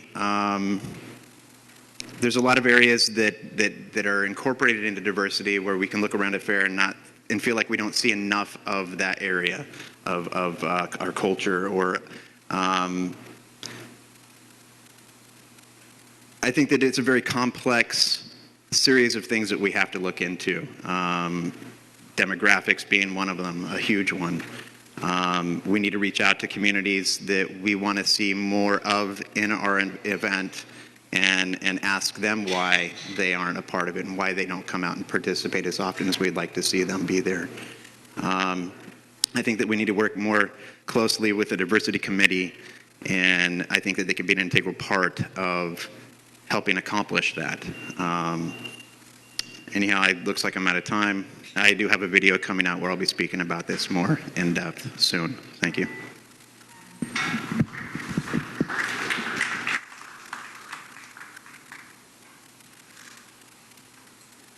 Hi, Stephen Firedick Berkson, once again. And diversity, off the questions from last forum too, is one of these things that I kind of want to have some intergenerational conversation and make sure we're all using the word in the same way and thinking about it in the same terms. So the terms that I think about it from, and initially, and from in terms of the fair, and of my commitment to it, is a commitment to being open and accepting and loving of everyone, and that diversity goes across not just race, creed, color, and religion, but also choices of lifestyle, ways that people choose to live, their differences, their idiosyncrasies, the things that we may or may not personally get along with, but it's okay for them. That's also part of our diversity, who we accept. So I think that That includes a diversity of the population, and the question is, if we're not bringing people in, if people don't feel invited or welcome or know about us, who want to be a part of what we are, then we need to reach out and find out what those barriers are and try and reduce them. And we also want to reach out to these groups and find out if they're just deciding that this isn't their scene, or if we are in some way creating a barrier, and also whether or not a part of what would be their scene is something that we want to integrate into our community. And that's my take on diversity. Steve Berkson, Fire Dick.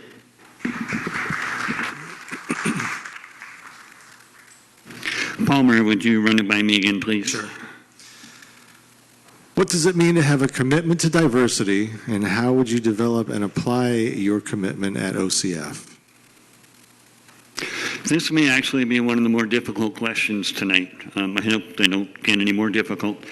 So, I'm pretty much pure British white male. There's no way getting around that. But how I present myself and how I treat others as fellow human beings is something that I attempt to do in a graceful and open and accepting way.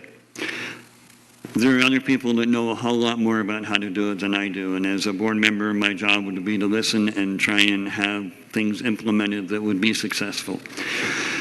One thing that comes off the top, and you know, as soon as you start talking about diversity, in a way, you're talking about some kind of discrimination. So and I can't win with this, but here we go. So if we want more people of Hispanic origin, maybe we bring in way more salsa dancing and we promote that a lot. On the other hand, when you talk about diversity, are you really talking about 360 diversity? Because if you are, then the Republican Party ought to be invited. They ought to be accepted, right? And people who believe that you ought to be able to open carry, which fortunately you can't do on the property. So where do you draw the line? And I realize that's kind of going far afield from the standard definition of diversity, but we're all human beings. We should all love each other, and there's a place for everyone, and there's a 00.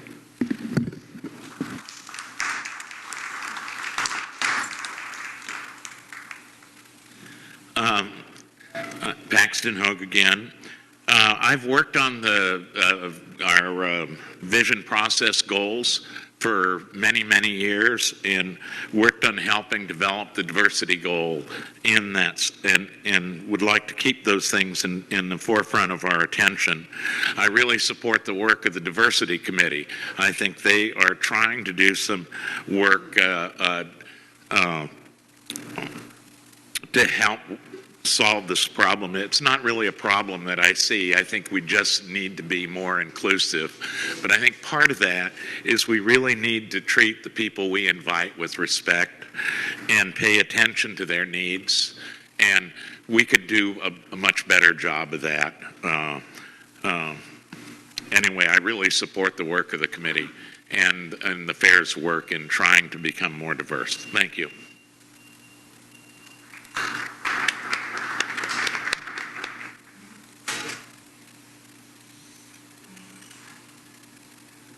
Hi. I wasn't here when it started, but my understanding is that Oregon Country Fair was started by a group of hippies in order to raise money for a school. I don't know how much thought was given at that point to diversity. We were doing it for our community, or I should say they were doing it for our community because I wasn't here yet. Anyway, this is a tricky one for me. I've lived in far more diverse communities before I moved here. Oregon's Constitution has a lot to do with that. But anyway, you know, there's a rodeo. Rodeo's not my thing. I'm not going to go to a rodeo. I think a lot of what we do works for us. And if we want to have people from other cultures and such, I think that we should reach out to their organizations, find out if they are interested in coming to fair. If they are, what can we do to make it more welcoming? Because to support diversity means that you have to welcome and make comfortable a wide range of people. And I want to take my hat off, literally, to the group of folks who got together in Community Village and started Rainbow Village as a way to reach out and welcome the LGBTQI community. It's really appreciated by the group, and I hope that we're able to do more for other people, but it's going to take time. Thanks.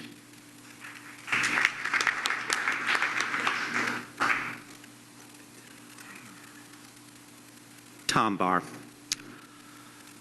What I think of by diversity is I want the fair, I do. I want the fair to look like Lane County. I want the fair to look like the state of Oregon. And dare I say it, I want it to look like the rest of the country.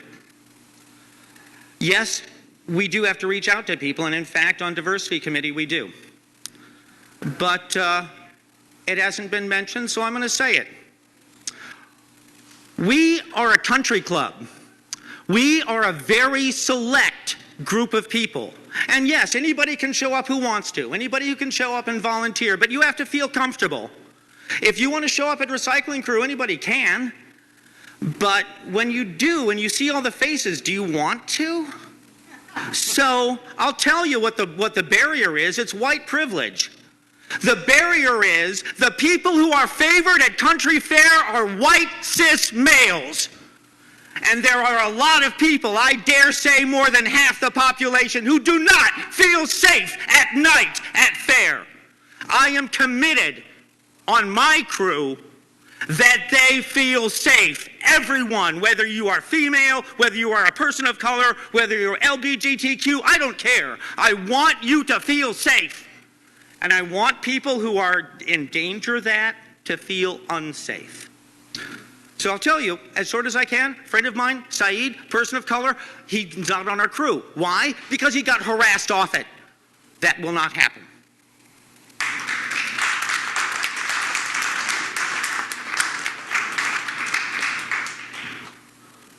I know more than 2 people who were harassed at the fair and were found guilty of walking the 8 while black. And I kid you not. I'm committed to our goal 1 of our vision goals, and that's to increase diversity of all parts of the fair. That's crews, the public, everybody else. I think we have some more diversity in the food booths than anywhere else in the fair, thank goodness. I think I would like to see the diversity of the fair represent the diversity of the world. And there's a lot of ways to do it. One is to have serious diversity, inclusion, and equity training from all of the staff, all of the board, all of the coordinators, and on down. And I think it needs to be as part of our culture as the human intervention training. And I support the program of giving out passes because it introduces more people to the fair, and they can decide if they want to come back and participate. And we gave passes to Native Americans, to Transponder, to Kind Tree, Autism Rocks, to Calc for people who couldn't afford to go otherwise, to African Student Union, to Asian groups, to, I'm hoping I'm not missing anybody because I think we just about hit every neuroatypical, everything. I think this is a good thing.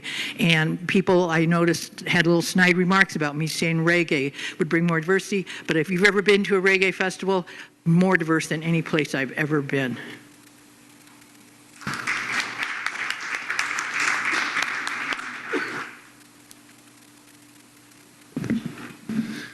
Terry Baxter. There's been a lot of talk about diversity here, and I don't think we really have a diversity problem. Diversity is a characteristic of a population. So we have a diverse population there. What we need is inclusive practices that allow diverse folks to feel happy and safe and welcome at our fair. And we don't have those, I don't think.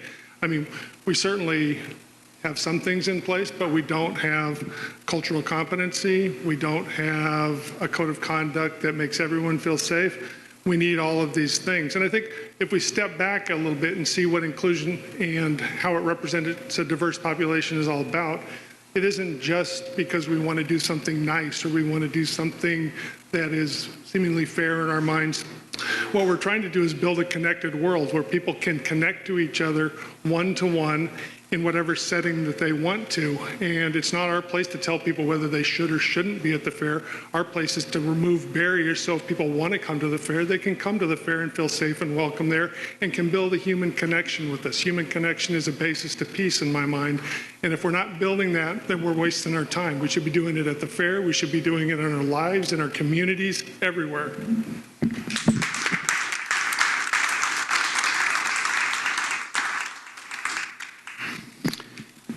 Justin Honey. Diversity. So I stand before you. I've said it at the my last election as we were going through a lot of these cultural appropriation issues. I have white privilege, born and raised in Eugene, lived here. I look across this room. This room's not very diverse. I agree with Terry. It comes down to inclusivity. It comes down to the opportunity, and I appreciate Diane handing out as many things as we can in the community to these groups as we possibly can, because I hope that what I've given 30 years of my life to come to this event, because it's about reciprocal love, and it's about showing the right way to do things. It saddens me to hear that we get people here and we don't seize the opportunity to show them how amazing we are, and that we would segregate them in some way. That sickens me. And I'm going through the understanding that I don't fear in this community being white, but I know other people do. And I'm sad to hear that exists at the fair. I walk around there, I do hear that we are a select group, but we are a loving, inclusive family in what I see. And I try and live that life to everybody that I come in contact with at the fair. Because if we can get them there, hopefully we can show them the love, reciprocal love, and that we can, start to turn the tide. Yes, programming has something to do with it. You have to have things that they are excited to come. But once they come, show them the love so they keep coming back.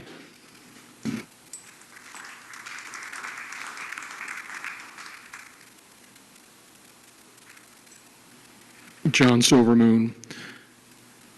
So I authored the motion a number of years ago that formed the Diversity Task Force that we became the Diversity Committee. I am committed to diversity. I am committed not just to diversity, but to equity and inclusion also. And I'm committed to that not because it's the right thing to do, not because it is the in thing to do. I'm committed because that is the essential thing we need to do. It's essential to our survival. And if we as an organization do not consider diversity, equity, and inclusion as essential to our survival, let's just not do it, because it will not be successful.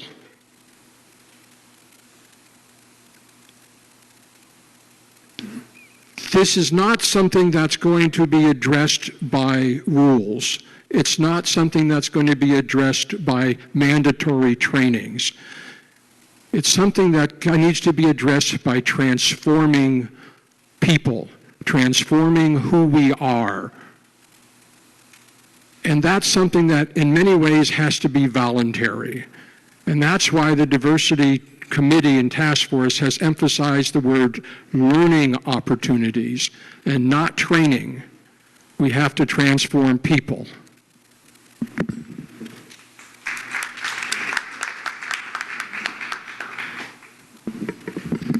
I think diversity and inclusion are actually two very different ideas. And, I think about the barriers to those things. Barriers to inclusion, for instance, I talk a little bit about the sauna. In 1984, Emery Blackwell showed up in front of the sauna in his tricycle and wanted to take a sauna. And the only way he could do it was for a couple of us to go out and pick him up out of his cycle and carry him in and carry him into the sauna.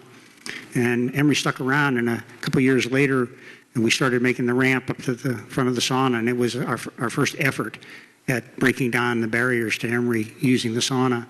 And now everything that we do at the sauna starts off with a question, can Emery do it?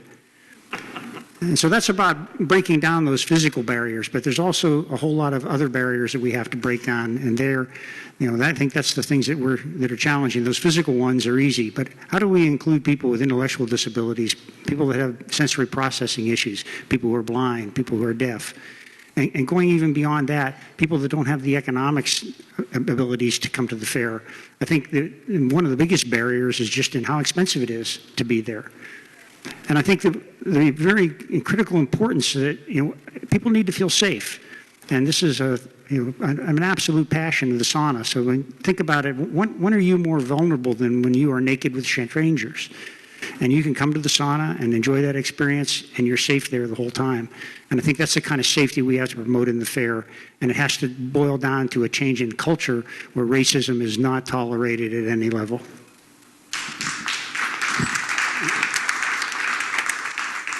All right, you guys ready for a break? Take 5 minutes, or you want another question? All right, let's take 5. Let's have a round of applause for the candidates.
If we could get the candidates back to the stage, please, we'll wrap this up. A couple more questions.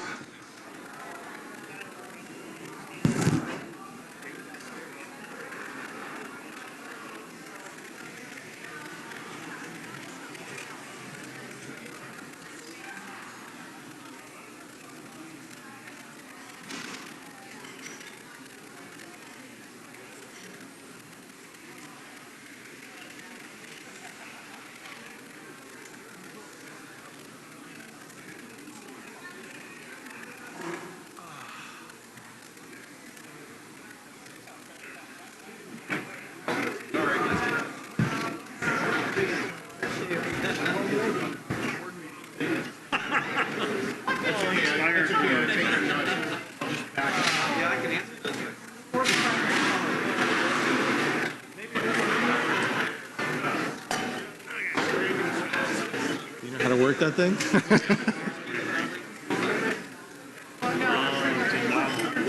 Just want to say thank you again, folks, to Heidi and the Get Out the Vote folks for registering everyone.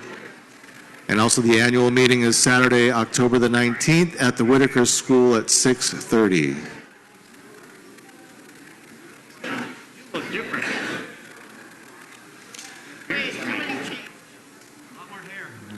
All right, now for the final round. Hard questions. You guys had the easy ones.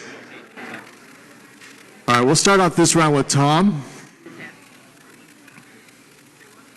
We're going to start with you.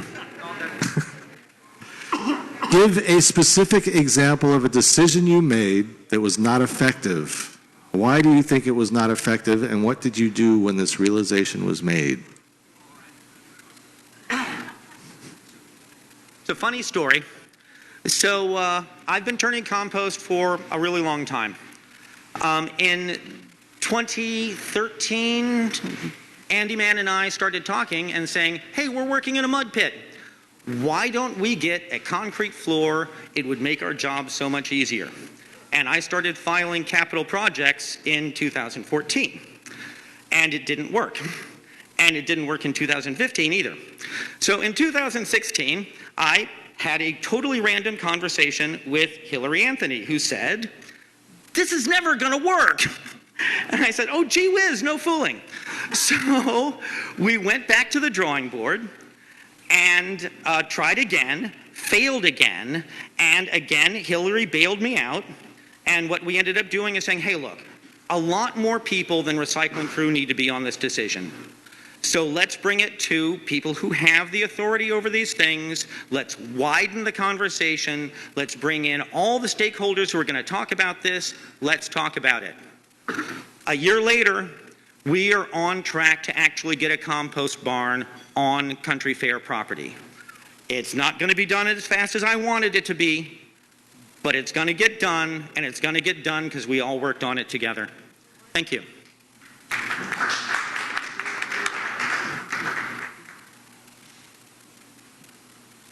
I'm still taken up short by this one. Can I have a turn later? I'm serious. Sure, we can come back Thanks. to you. If I have the question right, it's about something that I tried to do that wasn't effective. A decision you made that was not effective, and why do you think it was not effective, and what did you do to make it effective? All right, I have a million of those, so. I'll go with a straightforward one. In order to make archives useful to folks, you have to have a management system that kind of identifies them, describes them, and then tells where they are physically in the archive so that you can hook them up to whoever's looking to research them. So in my brilliance, I wanted to use a kind of a hip open source system called Mercatu, which was developed to work mostly with Native American communities, but there were some similarities to the way that folks here interact with privacy and access levels, so I thought it'd be great. Well, it wasn't. It was way too difficult to put together. Volunteers couldn't use it very well. It really didn't fit like I thought it would in my smart brain. So what we've decided to do is go back to just a fairly straightforward off-the-shelf system called Past Perfect, which is tried and tested in thousands of locations. People can use it, volunteers use it easily, and I think it'll be both more effective and a lot simpler for folks to do. And that means we can spread the work out and more folks can do it.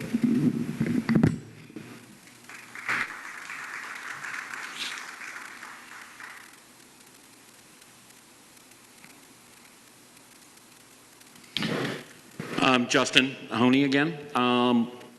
Decision that was not effective. So I really work really hard to understand and take in stakeholders when we make decisions. Some of the decisions that I put forth in my work life and on the board, I think I'm struggling to find a specific. But I think in the overall approach to decision making, it's really important to work together to find that common ground and work through things. And sometimes those don't work out. As you've got many diverse people on the board in terms of their opinions, finding what and working together to try and find that common ground sometimes doesn't work. And then you're left with decisions that go to a split vote or doesn't go your way. And I think in the overall approach to trying to figure out how to move forward, like John said earlier, I think when things don't work out your way, it's just really important that you see the value in their opinion and then support that for the betterment of the entirement of the organization. And I think that's a skill set that I think people get too entrenched with sometimes and don't acquiesce to the greater good and then support that decision, whether it's yours that failed or not. So, sorry. That's about as good as I can get.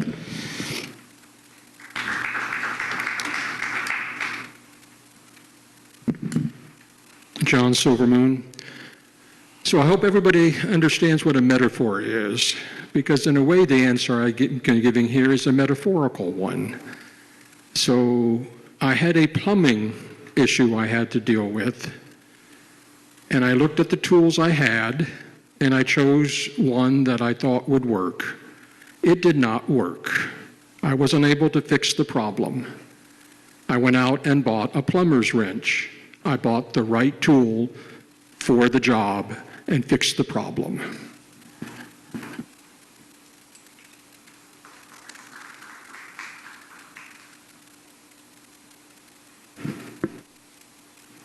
George Braddock.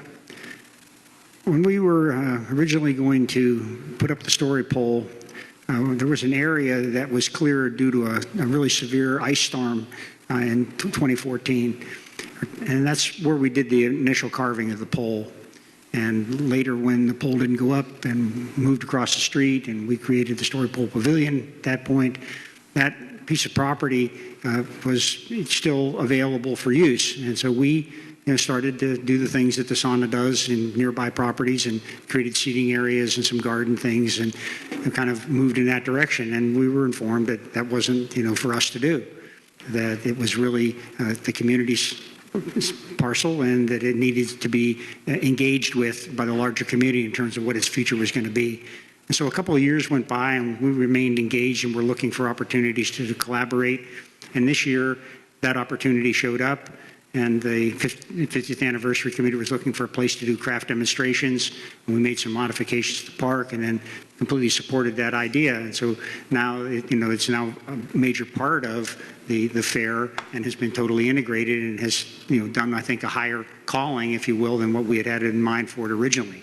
So setbacks sometimes with a little patience turn out to be a better thing.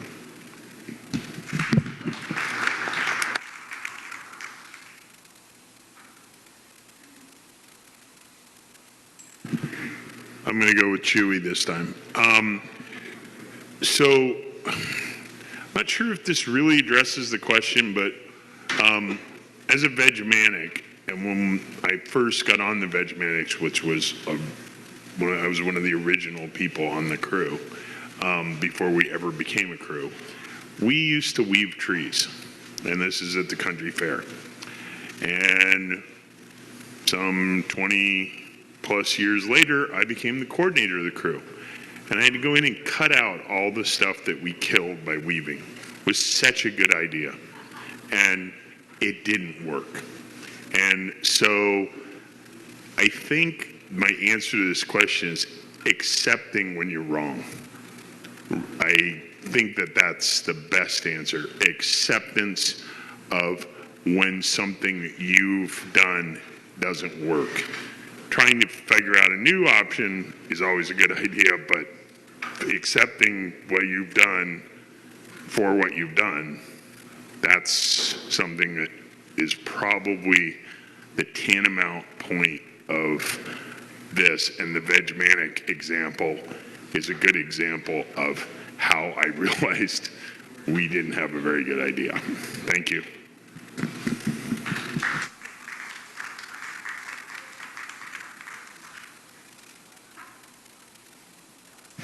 Okay, Como once again. I'm sitting here, I've been sitting here since the beginning of that question, trying to wrap my brain around any one specific circumstance where I made a mistake, because there's so many.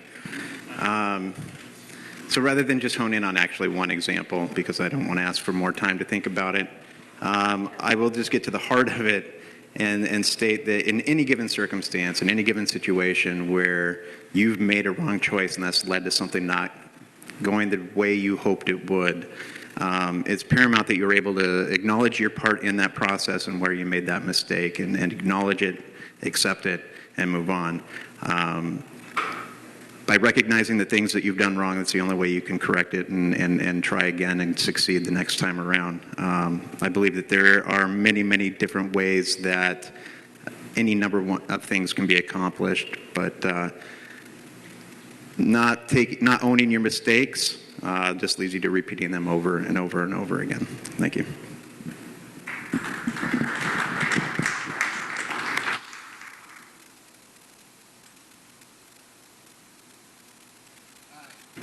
Hello, Stephen Fire Dick Berkson, and I'm going to tell a little story. So we have the Gator fire trucks. I'm sure you've all seen them in our pickup-sized fire trucks, and we wanted to be able to hook them into the fair water supply so they could fight fire off that endless supply, but also be able to connect them between each other and other trucks and vehicles. And so a number of years ago, I came up with a great idea for a supply hose. So we have this piece of hose that can connect from one truck to the other, a male and a female. In the middle, there's a quarter turn spot so it can hook into the water system. And if all of that escapes, you don't worry about it, because that's kind of the point of the story. So we have this very versatile piece of equipment that's made to make everything interchangeable, and I showed it to some people, and everyone seemed to understand it when I explained it. Then I wrote down the explanation as part of a drill process, and then they went off and drilled, and I found out that there were many other ways to use that piece of hose that weren't necessarily going to get the result that we wanted, but they would plug into other things. And so the result for that for me was recognizing whether people really understand what you're doing, being there to model it, helping people understand, and now it's still a very essential element of our operation, but it took more time and investment to get people to know how to use it and feel comfortable with it. Thanks.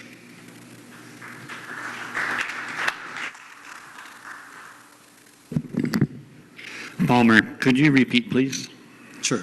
Not Palmer, the question. Give a specific example of a decision you made that was not effective. Why do you think it was not effective, and what did you do when this realization was made? 1, 2, 3, go. I'm going to back up a little bit. Going back to the last question on diversity, if y'all want to know how to do it right, go to Culture Jam. I have 3 kidlets that have graduated from there. The love that is there in the staff of multicultural, multi-language, multicolor, multi-persuasion of everything except love is astounding. You pick those kids up at the end of the week, they're different human beings. Robin does, and the whole is just astounding. You want to learn diversity, you want to learn how that can work right, you go volunteer at Culture Jam. Having said that, thank you, applause table, by the way. You are appreciated. So I was chairperson of a group who got together to try and help an employee comprehend how to get things done in a timely manner and consistent over the course of a year, over the course of a year, over the course of a year. Despite all our best efforts, that did not exactly work.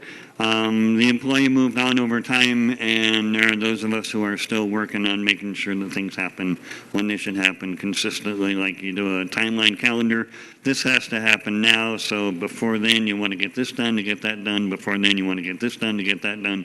And I have another 14 seconds, so you just keep going back and try and figure out what you need to do to get done to where you are at the end, which comes up in 4 seconds. I'm giving those to you.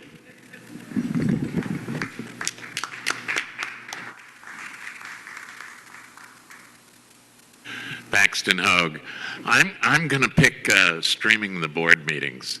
I started doing this as a project in 2002, 2003, doing audio streams from eWeb using their 56K dial-up. It was early experiments, and we actually had some work. I was able to actually once link up with Grumpy to give his treasurer's report from Salem.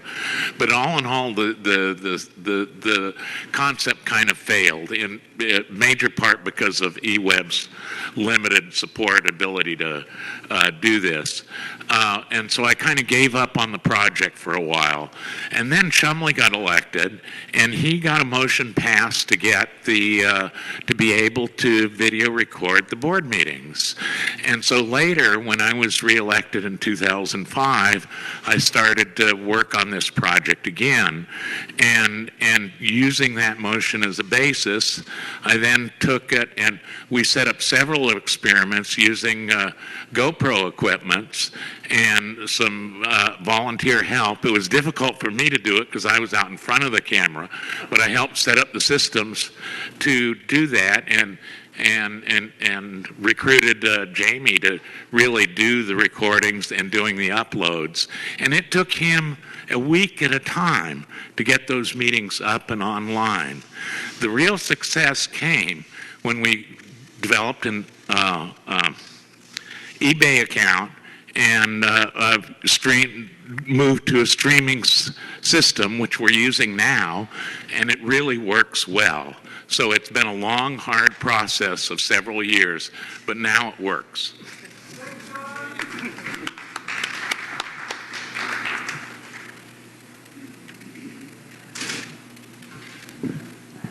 Hi, Sue.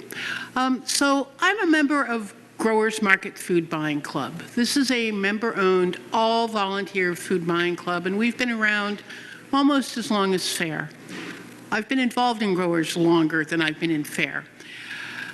At one point, we would have everybody pre-order what they wanted, their dairy, their produce, the little bit of dry goods that we had. And we would box that up for each and every member who had placed an order. And we had a growth spurt. We had more and more people coming, and we couldn't keep up. So we decided we're just going to order produce and not worry about stuff going to waste because people will buy it, and what's left we can give to Food Not Bombs. I inherited the dry goods buying job from Jenny Knutson. I was ordering more and more dry goods. People were getting nervous that folks were just going to walk out without paying for them. So I was tasked with how to deal with this. Oh, let's put a table in front and we can have volunteers fill people's requests. Took too long. It was a pain in the butt. So after like 3 or 4 months, we stopped. I looked at the place. We realigned the cashier stations. We realigned the shelves so people could see them, and the fear went away, and people could just go up and buy what they wanted to get, and still do.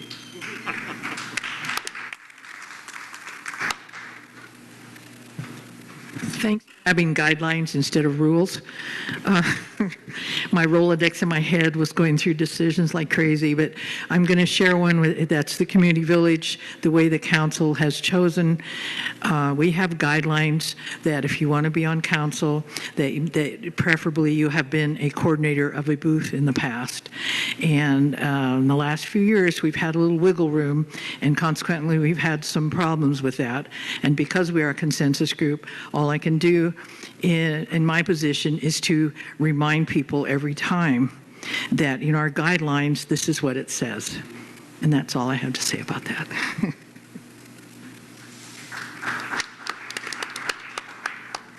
All right, we'll start this one with Steve. Describe the role of the board in relation to the paid staff.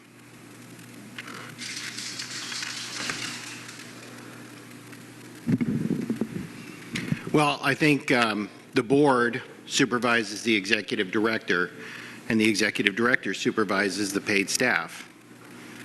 That's pretty much the relationship. The board sets the vision for the fair, sets the policies and procedures for the fair, works with the executive director on what administrative policies might be in place that are not promulgated by the board, and the board is looking to see that the direction and the vision and the things that they put forth are being accomplished by the executive director through staff and volunteers, and that's essentially the relationship. Stephen Berkson, Fire Dick, thank you very much.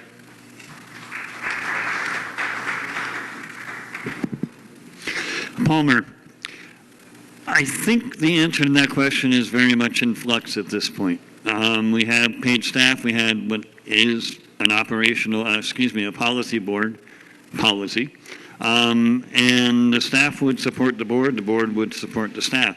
The difference now is that we have an ED. The ED is a paid staff member. As I understand it, the plan is that person, Wally, will be the primary connection point to the board and what the board is saying needs to happen.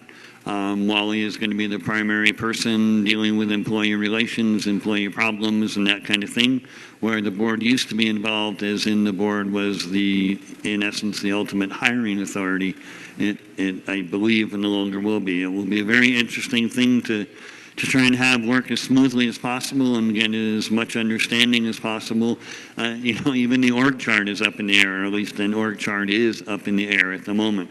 So there's a whole lot of flux, and we'll see what happens. But basically, the board, as a policy/governance body, will be directing what they would like the staff to do. The staff will support the board in what the board is trying to do. At least that's the plan.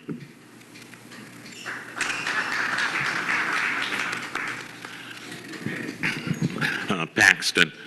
And I kind of have to echo a lot of what's been just said, is that the board supports the staff and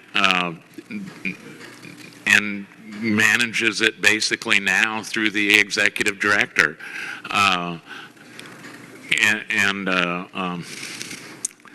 I think that's an interesting system. The board is supposed to be switching to a governance board where we can actually talk about things like values and stuff like that.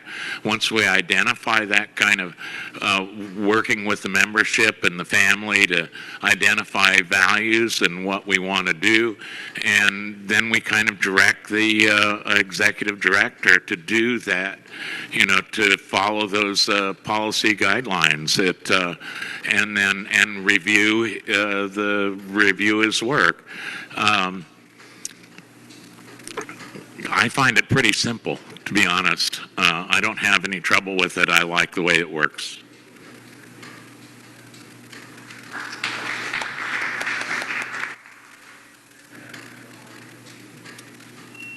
Sue, answering questions in a time of flux can be a little difficult. It used to be that the board would deal with all the employees, and now we'll be dealing with the executive director. Things that we can do is make sure that we're passing budgets that support the work of our paid employees. We need to make sure that the executive director is going forward with what the family wants and needs and keep us legal and safe, those sorts of important things. It means less interaction with the board and staff, but it'll also mean more interaction with the board and membership. And that's really all I have to say about this. Thanks.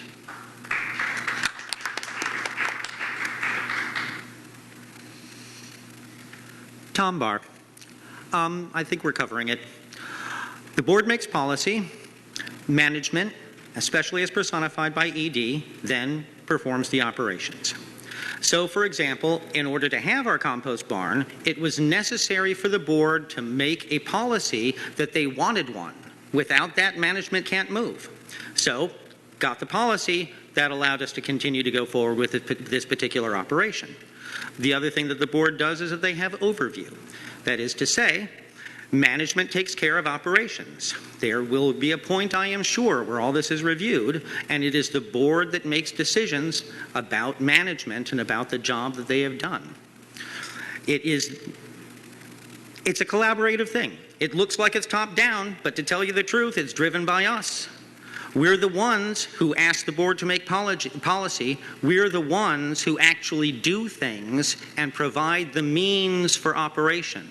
Communication always works both ways, and it is essential that the board be able to give policy to management.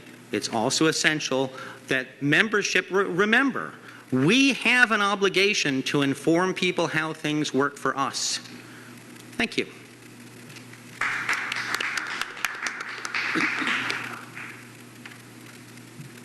Yeah, I think everybody sort of said similar things here. We are definitely in a time of change, and change can be scary because board members have in the past been the ones who hired and fired the employees as well as appoint and remove coordinators. And now with an executive director, we have that system changed. Of course, the board can fire the executive director. That is still something in the board's purview. But I think the board is also to be responsible for making sure that our employees are safe and have a hostile-free work environment and a duty of care to the employees as well as to the organization. Thank you.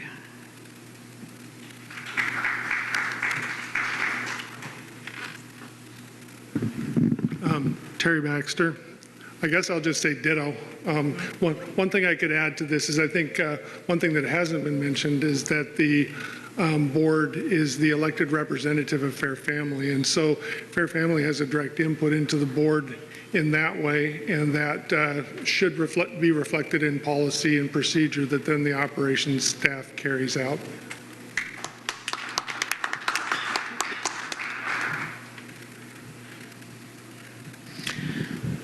Justin. So as other people have said, it's transitional time as we are moving from operational board to a governance board. It's going to take a lot of understanding of what that model means, but I think ultimately the relationship between the board and staff, paid staff, is communication, collaboration.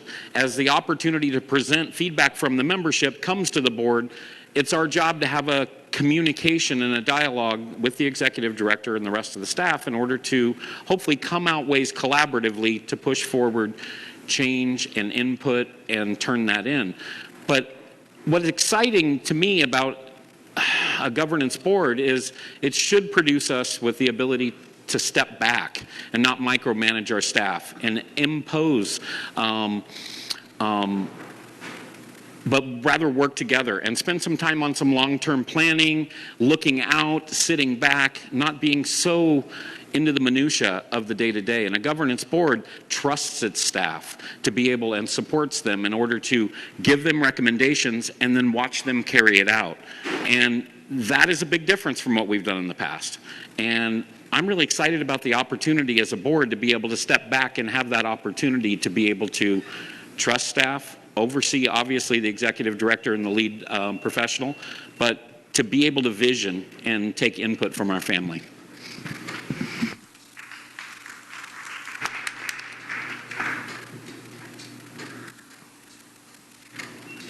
John Silvermoon. So the executive director is the only employee that the board directly supervises. The executive director is responsible for the work that the other employees do and for how the goals that the board adopts and sets, hopefully as part of a inclusive strategic planning process involving all the membership, that the work that is, how that work gets done, the executive director works with staff to do that. Now that said, the board establishes personnel policies. And these are things like health insurance, dental insurance, what's the compensation structure, what's the grievance process, the whole personnel policies that the executive director is supposed to implement. The board also, in the executive director job description, gives the executive director direction about how they should be managing. And if you look at the executive director job description, you'll see a lot of clauses in there talking about collaboration, talking about participation, and talking about involving and hearing people's input into decision-making processes. The other thing is that board members, when they are doing their operational role, need to realize they're doing their operational role and get out of the way of operations and let operations function and not try to be a board member.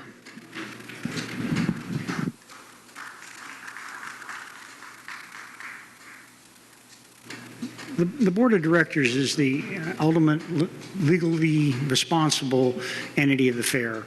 We cannot delegate out those core responsibilities, related to the health and mission accomplishment of the organization.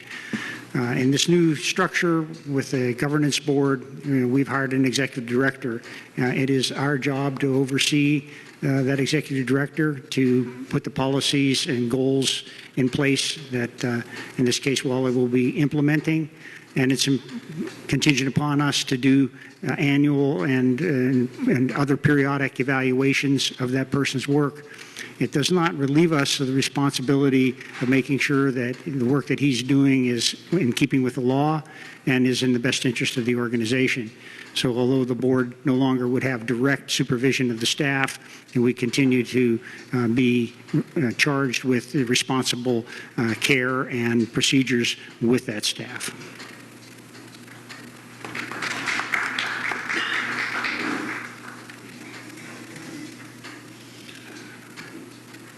Something that's been interesting to me is all boards are governance boards. What we've done is we've changed from the definition, in my opinion, we've changed the definition of governance board, and we now manage, the board now manages the executive director, who then in theory gets to choose who his staff is and direct them.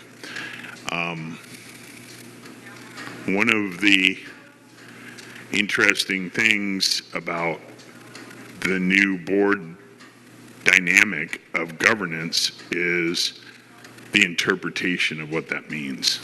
And I think that that is one of the things in the whole NAO thing that needs to be looked at. And I'm not saying that we shouldn't do it, and we've already done it, so it's happening. I think we should just be careful till that gets its feet under it to support Wally and the executive director position, because taking the personalities out of it, we should make sure that that person has the support of the board to do their job overall. Thanks. John Chewy Burgess, thank you.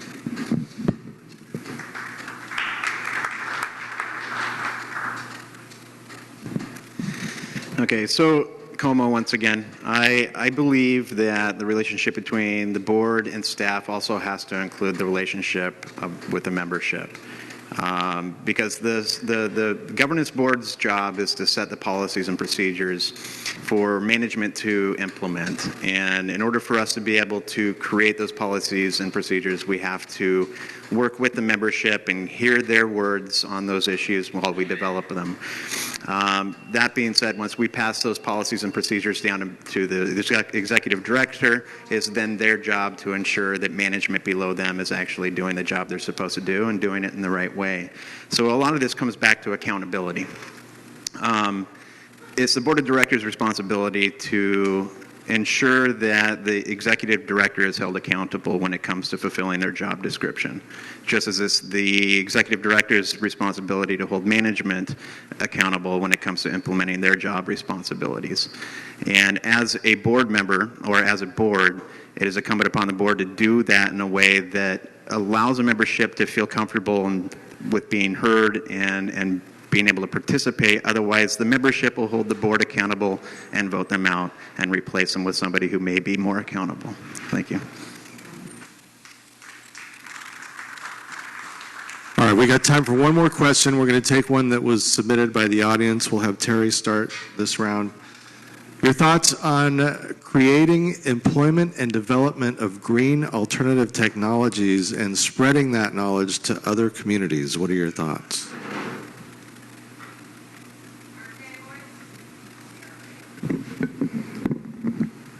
Terry Baxter. I support it, but I think there's mechanisms in the fair that we could do this more effectively. I think that, for instance, a lot of the work the recycling crew has done very early on in the fair's history has been ported out to the community at large, and people have taken techniques that have been done and used those. I think Energy Park and Community Village have a lot of good ideas, and we could set up mechanisms where we could maybe do show and tells out in the community with stuff that we've already worked through and kind of have a good basis for. So, I just think more, as with any good process, showing our good process to other folks just requires us to get out there, do some collaboration, and work with other folks to move it out.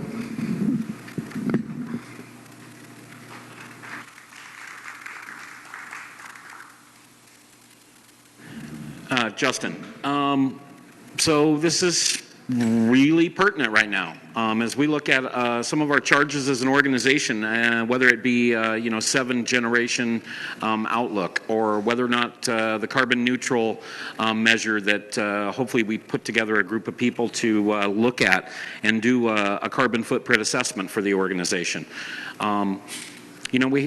We've been successful in some areas. Recycling is, an Energy Park, and education of our family. But the sad reality is we still waste a lot. You see it after every fair.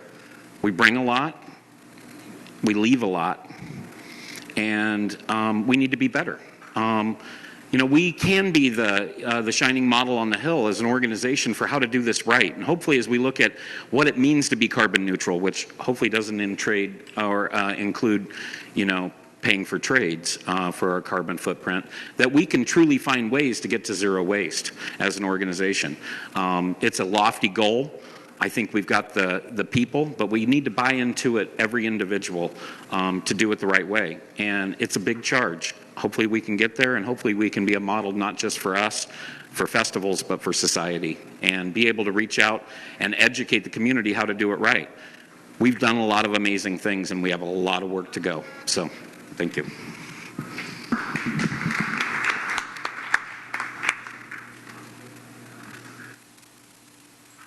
Would you read the question again for me? Sure.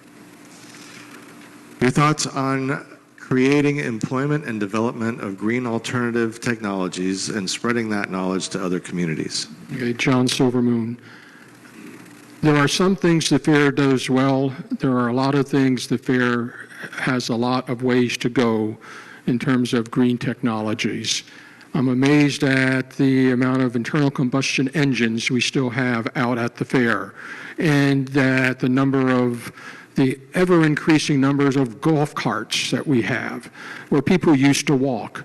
So one of the things I think we need to do is take care of our own house and start getting things done. That's one reason why I'm excited about the board moving to a governance board and being able to finally work on with the membership to set some goals so that we have some long-range goals. We have moved glacially. My favorite story, 40 years ago, if someone had told me we would still be using the porta potties 40 years from now, I would have said you're crazy. I remember the composting toilet that was in alternative technology. I would have expected us to be much further along. And that's why I'm excited about the governance board being able to focus on that and give that kind of direction to staff. I also think that we might be able to use some of our philanthropy to encourage green development with other similar organizations, and I'm down to 2 seconds, so that's it.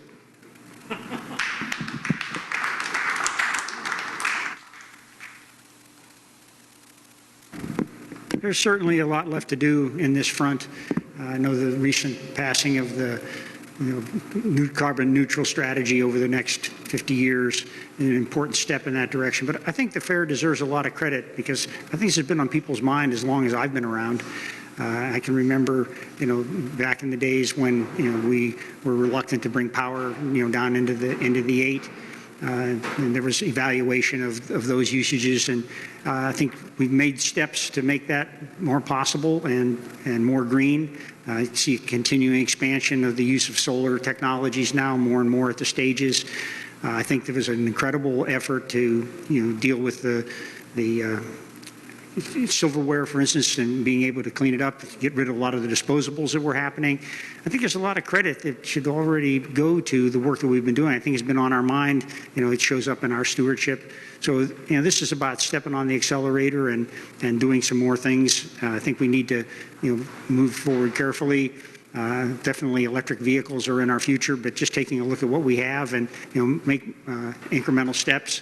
A lot of it, in many cases, boils down to the economics of it all, and how much money do we have to, to jump ahead, quickly with many of these changes. So I think taking an incremental policy and still continuing to do a lot of the good work that we've done all over the years.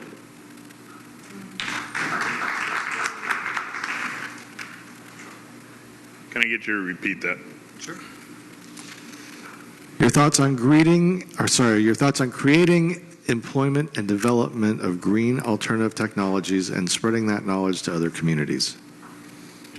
So, recycling is a great example of how we can do this. My hat's off to the composting, to the fact that recycling has a very limited tolerance for the bullshit and garbage we leave behind.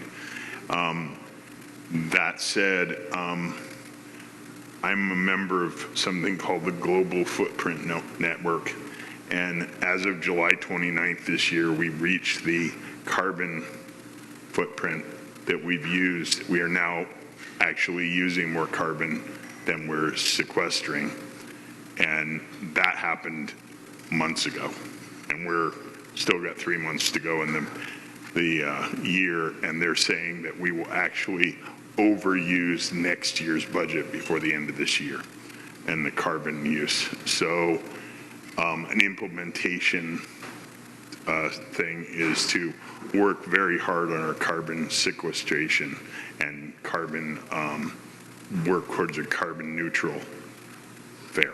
Thank you. John Chewy Burgess.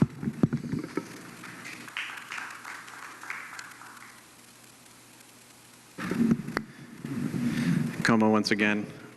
So when it comes to green technologies, when it comes to sustainability, when it comes to the environment, these are some of the most important issues that we're facing today, and there's, in my opinion, nothing else that even comes close. Because if we don't deal with these issues, we might as well not have to worry about dealing with all the others. I think that there are ways that we can embrace green technologies at the fair that not only take us closer to becoming more sustainable and being more carbon neutral, but there are also methods that can also produce a profit for the fair and kind of take away from some of the financial strain that exists in other areas of the fair. Green technologies are something that we have to embrace a lot more. As far as getting that out to other people, I've always thought that we are an organization that's capable of doing more educational outreach. There's a lot of successes that we've done, that we've experienced as an organization when it comes to sustainability. Our recycling program is absolutely amazing. I think through educational outreach, we can take a lot of what we've experienced, a lot of the lessons we've learned, and a lot of our accomplishments and bring them out to the greater community and work with them to teach them how they can do better themselves in their day-to-day lives as well. Thank you.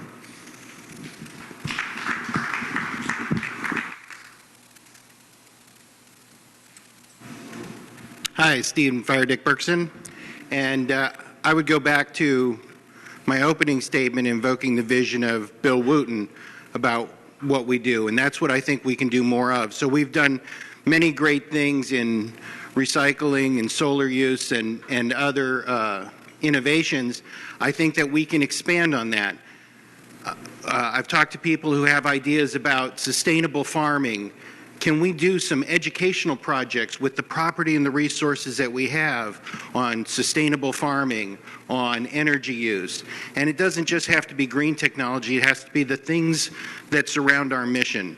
Vaudeville, community engagement, how to form community, and alternative energy solutions. All of these things, I think we should try and bring them in, tap into the incredible amount of knowledge and experience within the family, and put on seminars, create some educational projects, maybe some experimental projects, and expand our search for better ways. And in doing that, not only can we get that more out to the community and the world, but we bring new information in that may make us better to try and improve the things that we do for ourselves. And I believe that we can monetize that and maybe make it revenue neutral and maybe even generate jobs and outsource, spread outward that same vision to the rest of the world. Thank you. Stephen Bergson.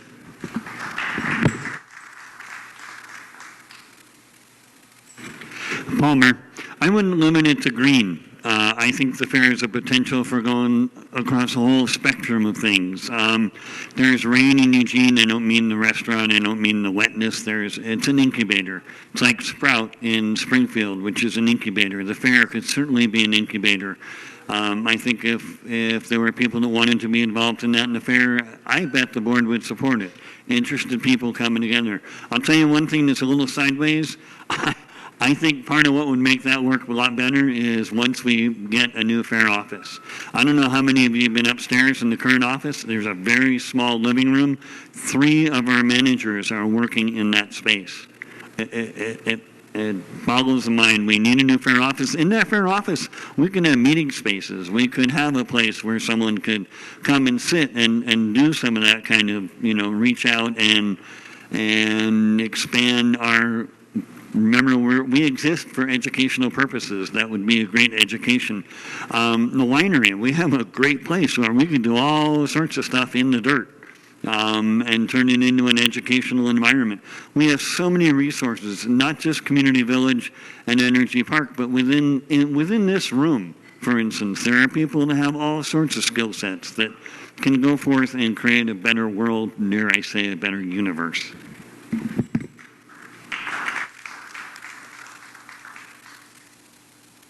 Can I get you to read the question again, please? Of course. Your thoughts on creating employment and development of green alternative technologies and spreading that knowledge to other communities? I think we in part do that already with our energy park and community village and the stuff that we do. I don't think generating employment is in reality part of our mission. I think we can do it by demonstrating our values. I think we need to be moving towards electric vehicles. I'd love to see us use more electric gators. I'm really fully pushing the compost barn with incorporating a 50 kW solar array.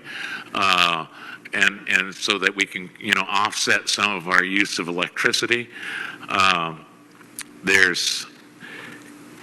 I think there's a lot of green technology and green things that we can do for ourselves that will really help us.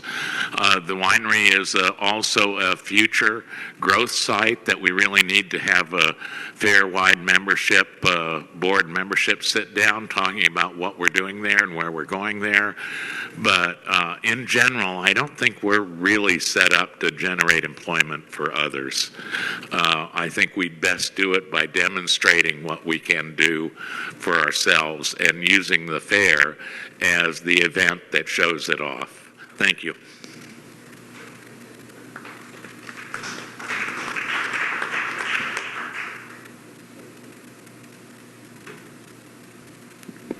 Sue, the first staff shirt I was given was emblazoned with the phrase, waste-free 2003. Let that sink in for a second.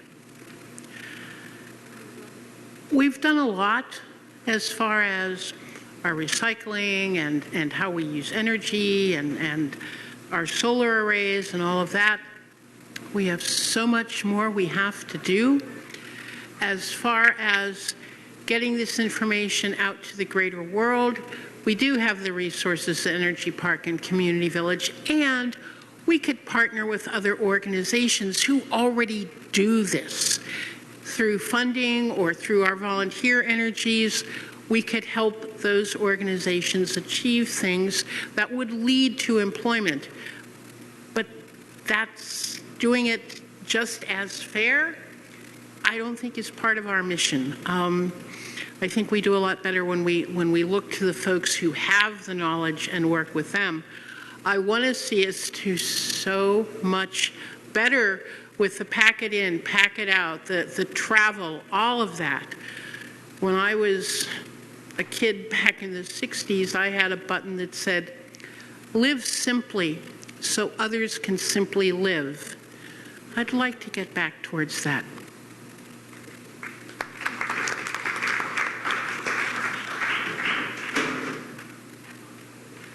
Tom Barr. I'd like to thank the rest of the candidates for saying what a great job Recycling Crew does. We don't do bad. It's not bad at all.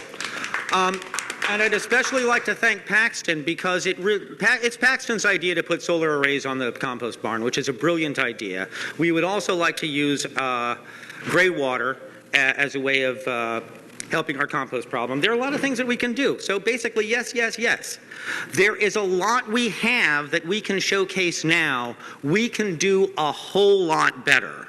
Number one for me is gray water. Gray water is an enormous issue here at the fair. We actually are working on it now, and I fully expect that we will do well with it. I fully expect that we will do better with our solar arrays, being able to have more electricity that we produce ourselves. But what it ultimately comes down to is us. It is up to us to walk the talk. It is up to us to actually do what we say we want to see in the rest of the world. Should we care to do so, we are absolutely a showcase for the entire rest of the state, possibly even the rest of the country. But again, in a short phrase to remind us what we actually need to do, we should stop bringing our cars and pack it in, pack it out. Thanks.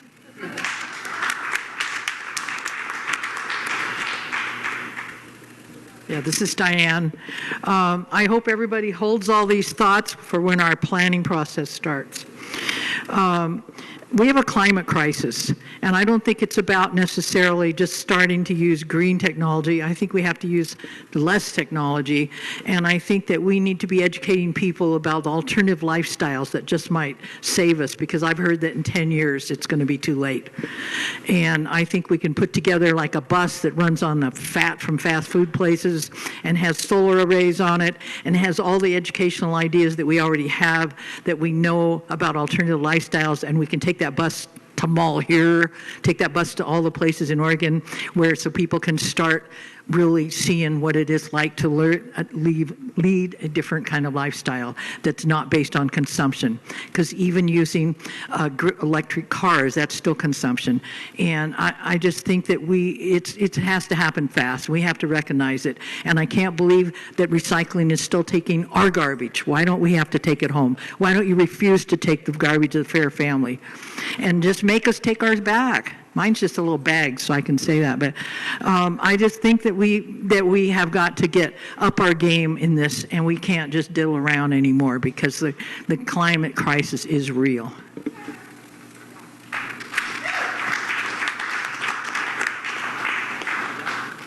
Well, folks, you're off the hook. That's it.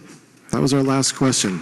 Thank you to the folks doing sound, the folks doing the video and audio, and especially to World Pies for hosting this once again. And let's have a nice round of applause for the candidates, folks.